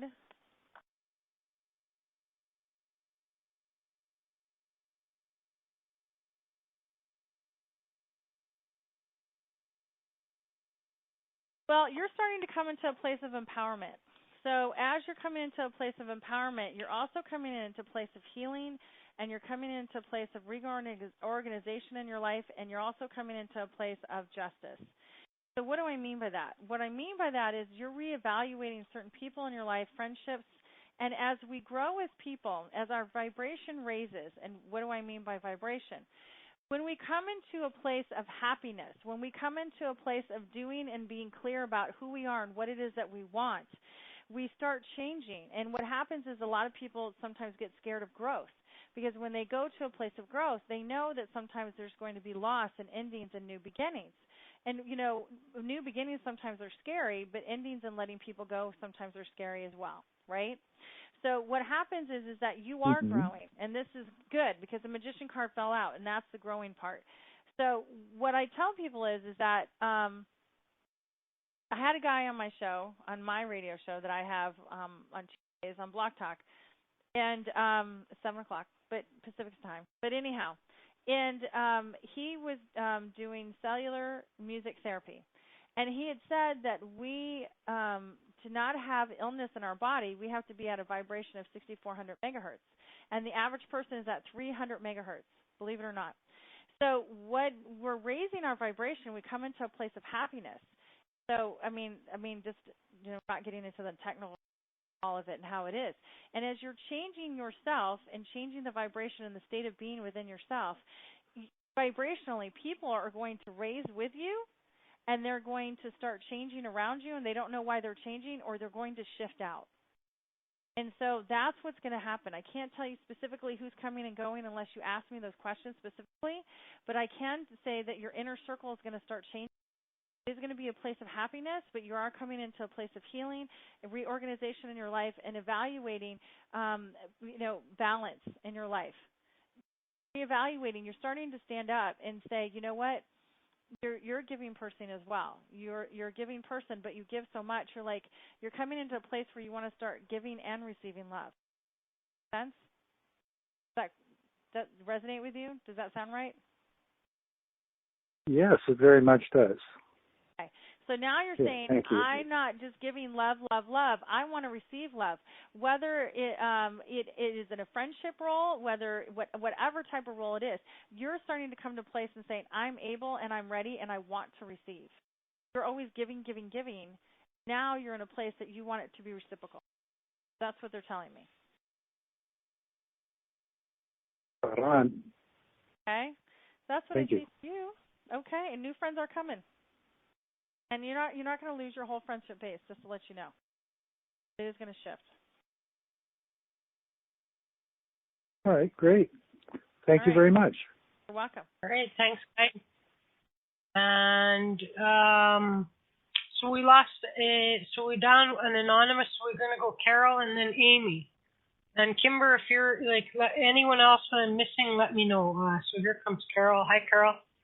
Hi, Chris. How are you? Good, how are Hanging you? in there. I just want a general, Chris. Okay, let's do general. Hi, Hillary. I wasn't trying to be ignorant. I'm sorry? I said I wasn't trying to be ignorant. That was pretty ignorant. I didn't say hello to you. Oh, not at all. You were not. Not at all. Good. I'm good. So, okay, so clear the cards. Okay, so Chris, interesting what they're showing me because I'm starting to get visions for you. So, did you see Calendar Girl? You mean Carol, right? Carol, yeah. Who did I say? Chris. Oh my God, I don't know why. See, this happens sometimes. So, okay, so Calendar Girl, Carol, is what they're showing me. And they're showing me a certain scene in Calendar Girl. Did you see Calendar Girl with Helen Mirren? No. No, it's a great movie. You watch it. And so what it is I don't know if it's a true life story, but it is about a woman, and they happen to, so I'm not going to do the cards right now because I'm going to go with a vision of what they're telling me, and I'll do the cards in a minute. So what they're saying to me is that they showed me this Calendar Girl, and what happened was that these were a bunch of two friends who grew up, and they were friends, and they kind of did their gardening club. It's something that it's a big organization in England or something like that, and it has to do with gardening and I don't know, flowers and making jams and all this other kind of stuff. And it kind of got a little boring. But that's not the message. The message was her husband, one of the friends' husbands, had cancer, got sick, and after he died, she wanted to do a fundraiser to get a couch for the visitor room, right? Well, they went on this crusade and they made a calendar. And it was a little risque calendar, but at the same time, it was it was tasteful. So what they did is they had things in front of them so they didn't show their body parts, and it sold all over the world. And they made like 400. No, I think it is a true story actually. I think they made over $400,000. Put a wing on. So let's go back to the story.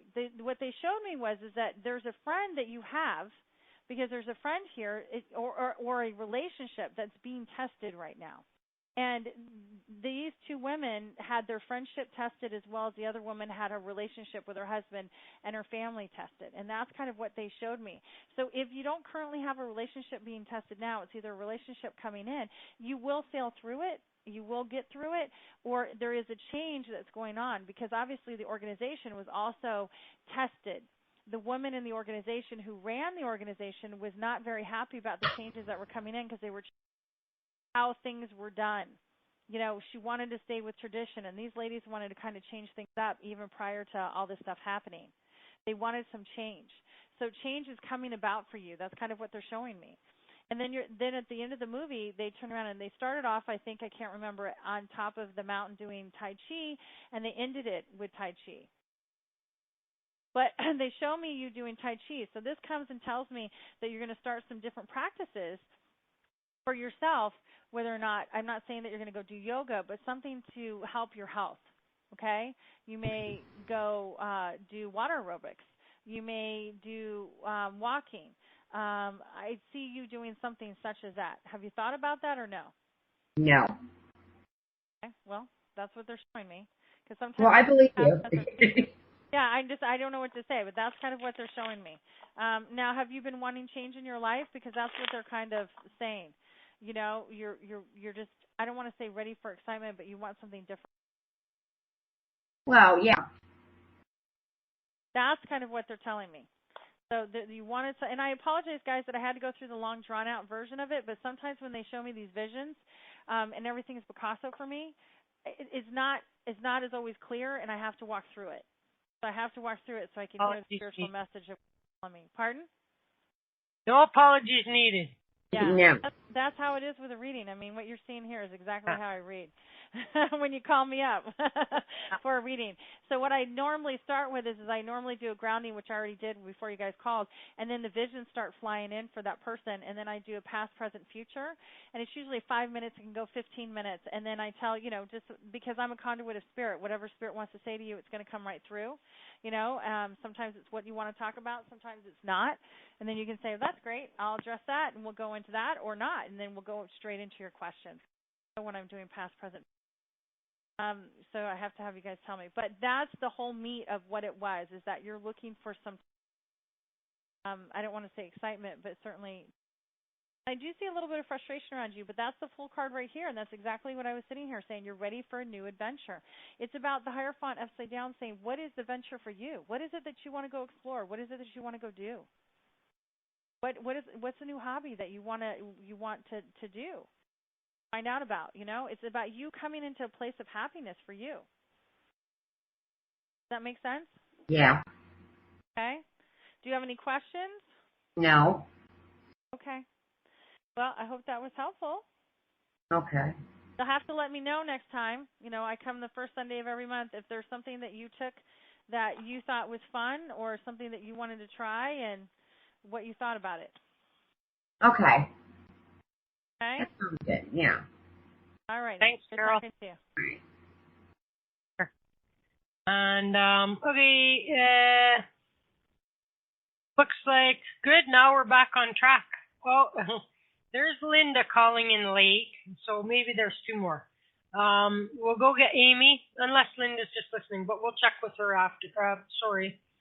Hang on, let me get my... Okay, where is Amy? There's Amy. Okay. Hi, Amy. Oh, my God. Guys, how are you? Hello. How's the weather over there? What's going on? Give me the update. Oh, my God. Today, well, I came up to Jacksonville to move my mother some more because that's what I do. That's like my hobby. And I got caught in this like torrential rainstorm. And like some of the roads were flooded and like there was just traffic like behind, you couldn't. Anyway, so my check engine, I put some additive in, but hopefully my engine didn't, because my check engine light's been on ever since that happened. So anyway, but I didn't call to see if so then I just checked into a hotel, my favorite habitat, a hotel, because I'm alone. But enough about me. Anyway, if you could do some mediumship, that would be awesome. I'm looking for my friend Mary. So let me ask.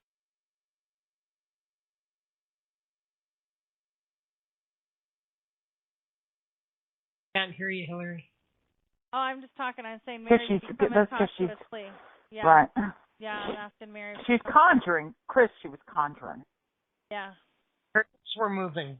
I wasn't hearing, so. That's okay.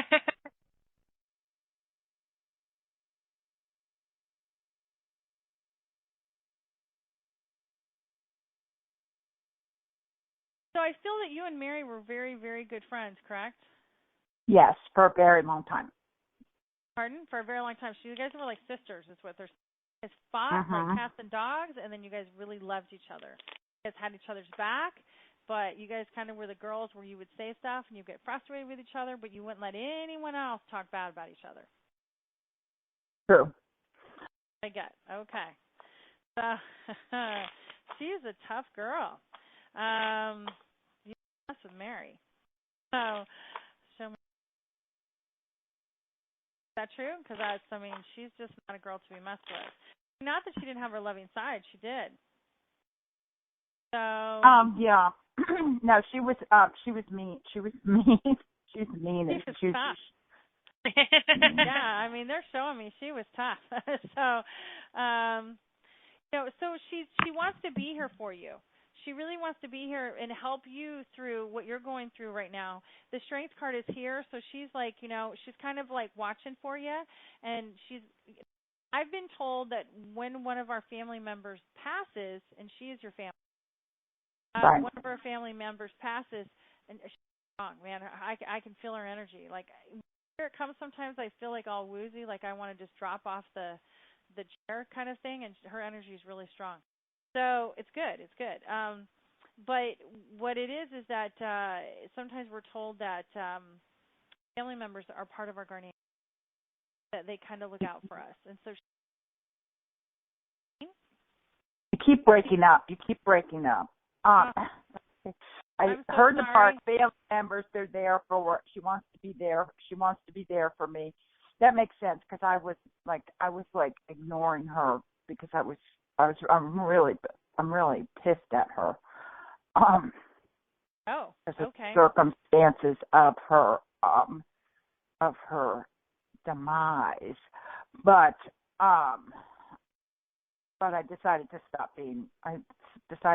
being pissed, which is why I was asking you to find her. Well, she's not mad at you by any means. The Lover's card is here in the future, and so this is telling me that she's here like your guardian angel. There. And I was talking about it before I even kind of was looking at the cards, and there's kind of that right here, the angel, and it's like you guys are sisters, right? And I had mentioned that before I had dropped the cards. Yeah. So what they're saying to me is, or maybe I dropped the cards, I don't know. But the thing is that, no, it was before. Anyhow, I'm talking to myself. That's what I do sometimes. But she really wants to help you find some happiness. She wants to help you find your joy because she sees the sadness that there's here, and she wants to help you come into your spiritual gifts and to listen to your own spiritual inner voice. Because, not only does she want you to have the happiness, which is the 10, right, the 10 of cups upside down, because that's where you're sad. Oh, my hands are just tingling. That's a spirit is definitely here. So she's here because when my hands start tingling, that's when I know. Body. It just gets hot. All right, so the star card right here is upside down. So she sees you sometimes when you get upset and you're like, I'm using the Rider-Waite deck, by the way. So she wants you not to give up. And I'm not saying, because you sit there and you say, I'm here to help everyone else. I want to be giving and loving, but you know what? If I don't get what I want and desire, so be it. And you're putting yourself on the back of the line. Does that make sense? Oh, yeah. As I make my 100th trip to Jacksonville to move my mother, who I hate, who's living in the bedroom of my one-bedroom apartment while I sleep on the couch. Yes, that's spot on. Okay. So she wants to be here as your friend, obviously, because she wants you to have longevity.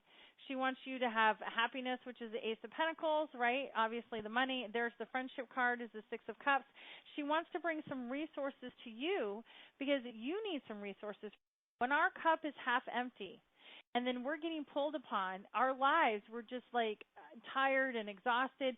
But when our cup is full, we are willing to go that extra mile. And I'm not saying that you're not a good person for being. No, I get situation. The situation I'm in right now is not sustainable. Because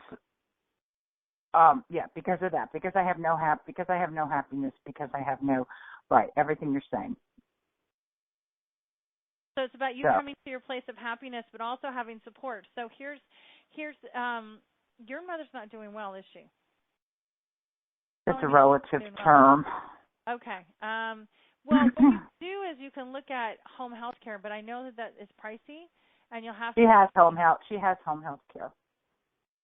The whole thing is she didn't want to go to a nurse. She does not want to go to a nursing home.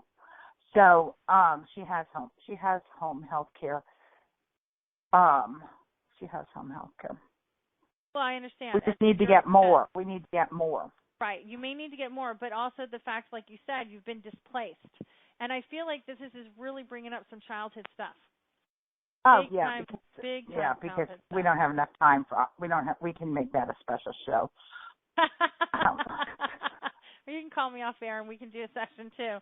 But, and because you'll be doing the healing process now, and, when time you'll continue doing it. You can start doing it now. And we've started, but there's a lot. There's a lot, but and my mother has a very long lifeline. So we'll see what that brings. You can't change your mom. Certainly you can't change your mother. The only person that you can change is yourself. But as you do the internal change within yourself, changes will happen around, and your mom will start being nice to you, and she won't know why. Frustrated because she's nice to you and she has no idea why. No, that is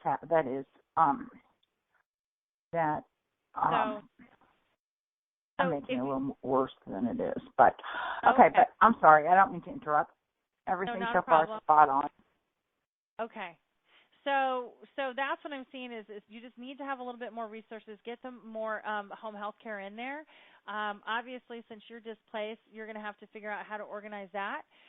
You can also start looking at some healing modalities for you to heal out this current, situation that's bringing up this. Okay? That's that childhood wound. It's your choice. You don't have to if you don't. No, it's starting to, Yeah, it can help you find that happiness and joy. Mhm. Great.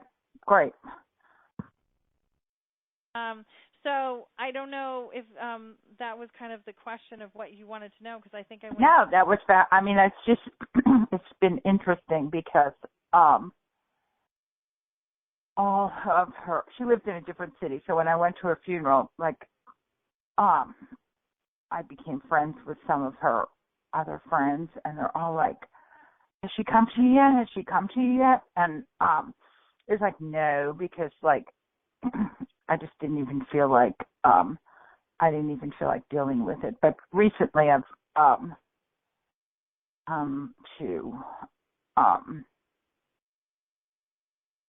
I've come to more. She drank herself to death, and so recently I've come to peace with that it was like her it was her prerogative. Right. And she probably had and it was her journey. So right. When it first happened, I was really, really pissed. So anyway, so this is very helpful. Okay. Well, she's here for you. Okay? Good. Thanks a million, as always. You're great. Absolutely. And you can have conversations with Mary, and she's so funny. She's yeah, she's hysterical. And she probably loves being dead. Well, I don't know why she says more the power. That's what she's telling me. Right, because she did. She somehow gave her power. Yeah, I get it. She I don't know, something happened. She got lost or something. I can't quite make sense of. It, but I get it. Anyway, thanks a million. Okay, you're welcome. Thanks. And now Linda, if you're just listening, then do nothing. If you're calling for a last minute reading, then push a 1 button now. Got to make it quick because we're at the end of the show. So you got to come earlier, Linda. That's right. I'm sorry. That's okay. What's going on? Okay, I'd just like to ask a quick question for Hillary. Yes. Yeah. Oh, hi, Hillary. I just wondered, I was reading a little about you here. It says Clairvoyant.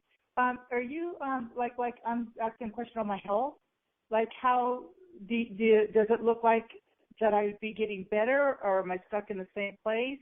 Well, I can look at your health, but you guys know I can't diagnose anything. But right, yeah, I can be scary good sometimes.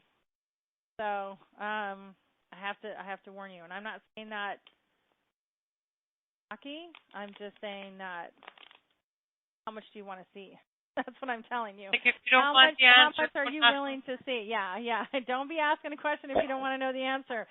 That's true. That's true. Yeah. All right. So sometimes I have people asking for health, and then I don't give them all the information, or something like that, and then they get pissed because something comes back, and they're like, "You didn't tell me." Well, you didn't want to hear it. You know what I mean? Right. Okay. So.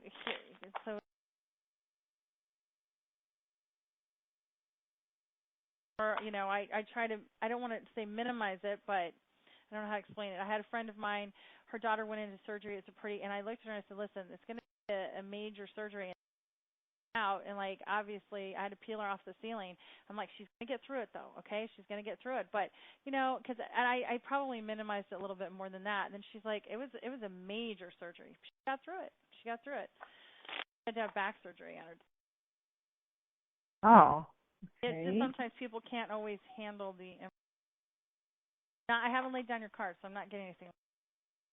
So show me, Linda.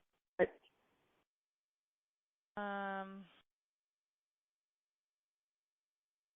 feel like you got a lot of frustration going on in your life right now, my dear, because I got the Knight of Swords. So what they're telling me is that you don't have to describe what your health issue is. You can talk to me about it if you want to. Got big changes coming about. This is coming into a place I can tell you on a spiritual level what's going on with you. Self-love, big time self-love, and releasing anger. Okay. Now, if you want to know specific stuff, go ahead and you can tell me what's going on, and then I can tell you yes or no on those questions. But you've got some anger going on right now. Any other things? I mean, I'm not seeing anything big and major. They're not telling me. I think you're having some tests done, though. I do see that. I see some tests done, and you guys are questioning the tests. Yeah, I couldn't hear you cutting out really bad. There's some testing being done, or you're going to have some testing being done, and your guys are questioning some of the values that are coming through, and then some education. Okay, so that's kind of a good thing? Well, it can be a good thing. Whatever comes up, you're going to manage it. Okay. Learn more about yourself is what I'm saying. But, I mean, do you have any specific health issue that you're worried about, or you just want to make sure generally health? Yeah, well, it's all together as one. Like the AFib that I had, and the and all this other problems that's going with it. You know, hard to walk anymore. And it's AFib that you had, is what you're saying? I just found that out. Yeah. Heart. With the heart, yeah. Okay, so there's the testing right here. So there's the Devil card right here next to the Seven of Swords. So that's the testing that I was talking about. And then the education, which is the Eight of Pentacles. The Eight of Pentacles has to do with, you know, them telling you about your health and what changes you need to make. But regarding quality of life, you know, I get a lot of anger here, and then I also get the Empress card, which is self-love. So they show me, do you have lymphedema? Because I hear yes. Do you have water on the legs and the knees? Ankles? It's swelling all the time, so it swells and it goes down. It swells and it goes down. So well, again, I was never told. I can't diagnose anything, obviously, but you can go to the doctor to check and see if you've got lymphedema. So lymphedema, what happens is your lymph system doesn't drain properly, and there's you know, what happens is that we have it from childhood, and then for whatever reasons it just pops up later in life. I don't know why, it just does. And so, but I could be wrong. So I don't know if that's related to the heart, which is the AFib, which you can ask them. But if you've got your ankles and they're swelling and they go up and they go down, it's a possibility, too, that there's some lymphedema. So in the spiritual sense with Louise Hayes, which I have. And I do have to go in a few minutes because I actually did have a client that contacted me that I've got to call. That's fine. That's fine. So I'm going to have to go off the phone. But, you know, certainly go to a doctor and see, you know, get it tested and see if. So lymph problems, a warning in that in the mind needs to be recentered on the essentials of life, love and joy. And so there's a new thought pattern because this is a probable cause. So this is Heal Your, I think it's Heal Your Body. A to Z by Louise Hayes, okay? Oh, yeah. Yeah, and then it says new thought pattern. I am now totally centered in the love and the joy of being alive. I flow with life. Peace of mind is mine. Okay. If it's applicable or not, but it makes sense where you got the tower, so when you just found out that information. But I do feel that you're going to heal. So just to let you know, I got 2 healing cards. Wonderful. So 3 of Swords upside down and the 5 of Swords. So you're just going to make some life choices and changes, that's all. And they're going to give you the education to do that. They feel that you'll be compliant and you'll be a good patient. Okay, great. Throw more thought into wellness than what's wrong, than my health, something where, you know what I mean? Because, if you shift your thoughts to the wellness side of it rather than the I'm sick, side of it, then that helps. Right. Not saying be Okay. and don't follow doctor's advice and all of that kind of stuff, but we can sometimes be our own worst enemy. And when we add worry on top of something, then we can exacerbate a problem. Okay, that makes sense. So don't fixate on this health thing, is what I'm trying to say. Okay. Okay. Right. Like, deal with it and focus on wellness. Don't focus on I'm unwell.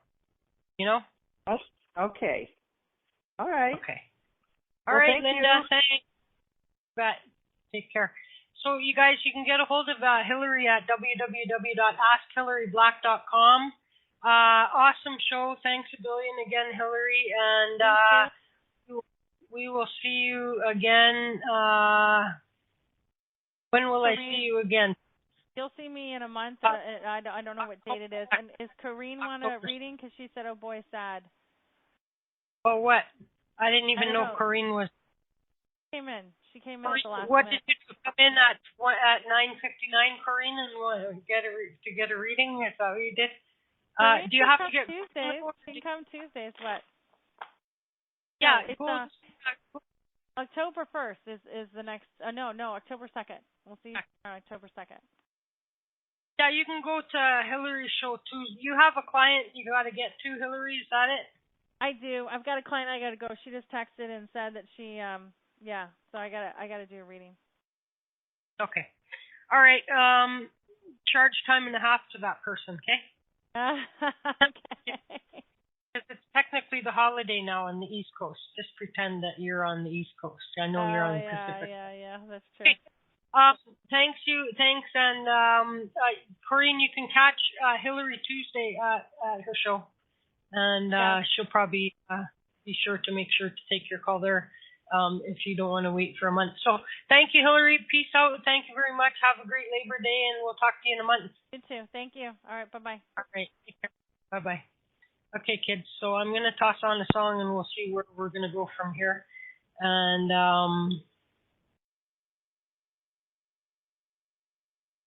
we'll just see what we're going to talk about, if anything. And let me see. Find something.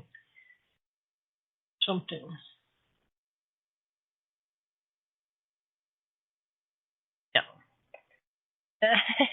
No. I'm going to go with, okay, we'll do this.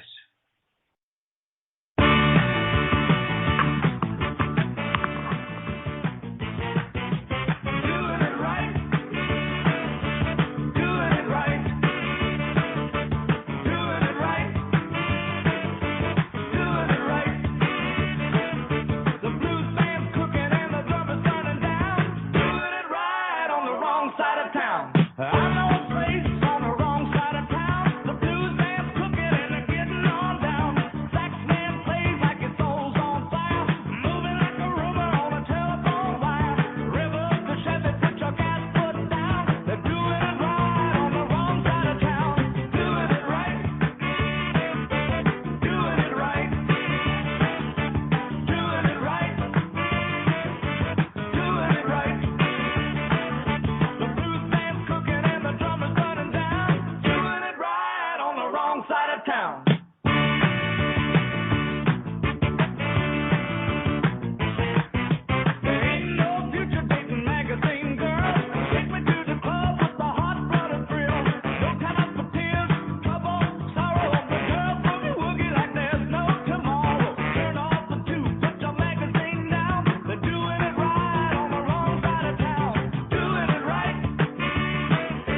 wrong side of town.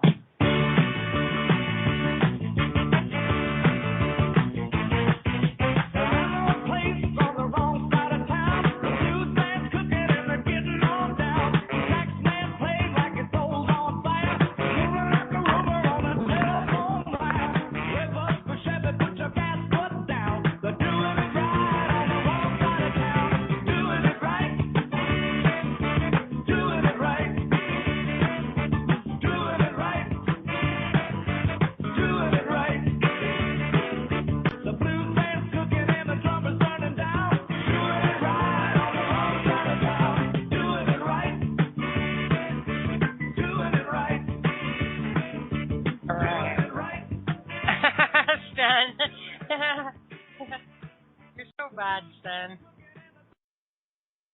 Oh my God, she's even bigger now. Careful. The evil eye. Stan, you're cracking. Okay. Hey, you guys all know how to unmute yourself. Whoever's coming on, unmute yourselves. Dang you. And otherwise, we're going to get out of Dodge. It's getting chilly here. Wow. Still only 3 balls up, but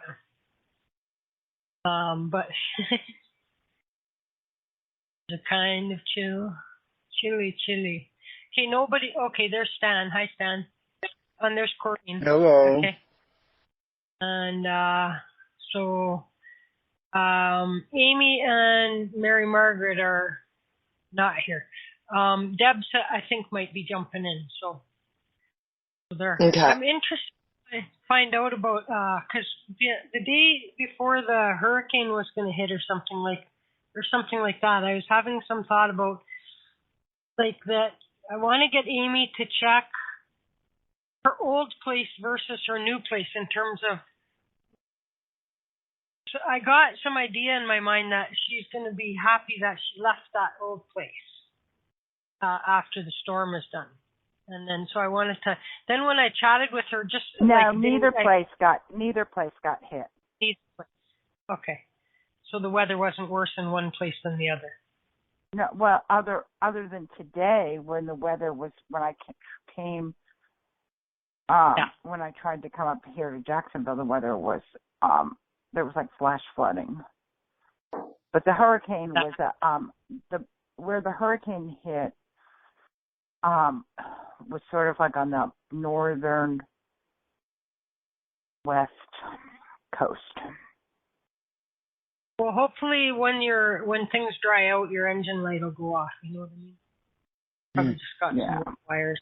I bought some. I put gas additive in, so hopefully that will. And I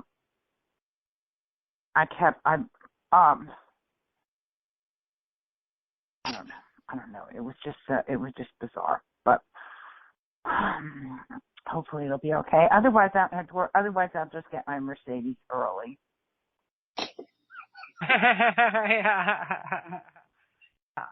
Also feel bad for me, but whatever. Anyway, it'll be fine. Everything always is.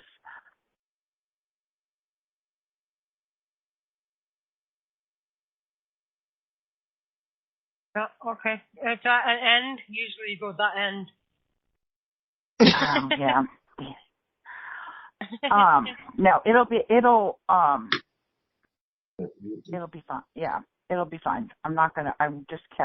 It was funny because I would like say it, like it was blinking. The check engine light was like blinking, and then it would go off for a while, and then like every time I would like pray, and then the engine light would go back on, or I would send the car Reiki, and the engine light. It seems like my car doesn't like my healing powers. But whatever. To each his own. And I can't tell a car how to heal itself. Right.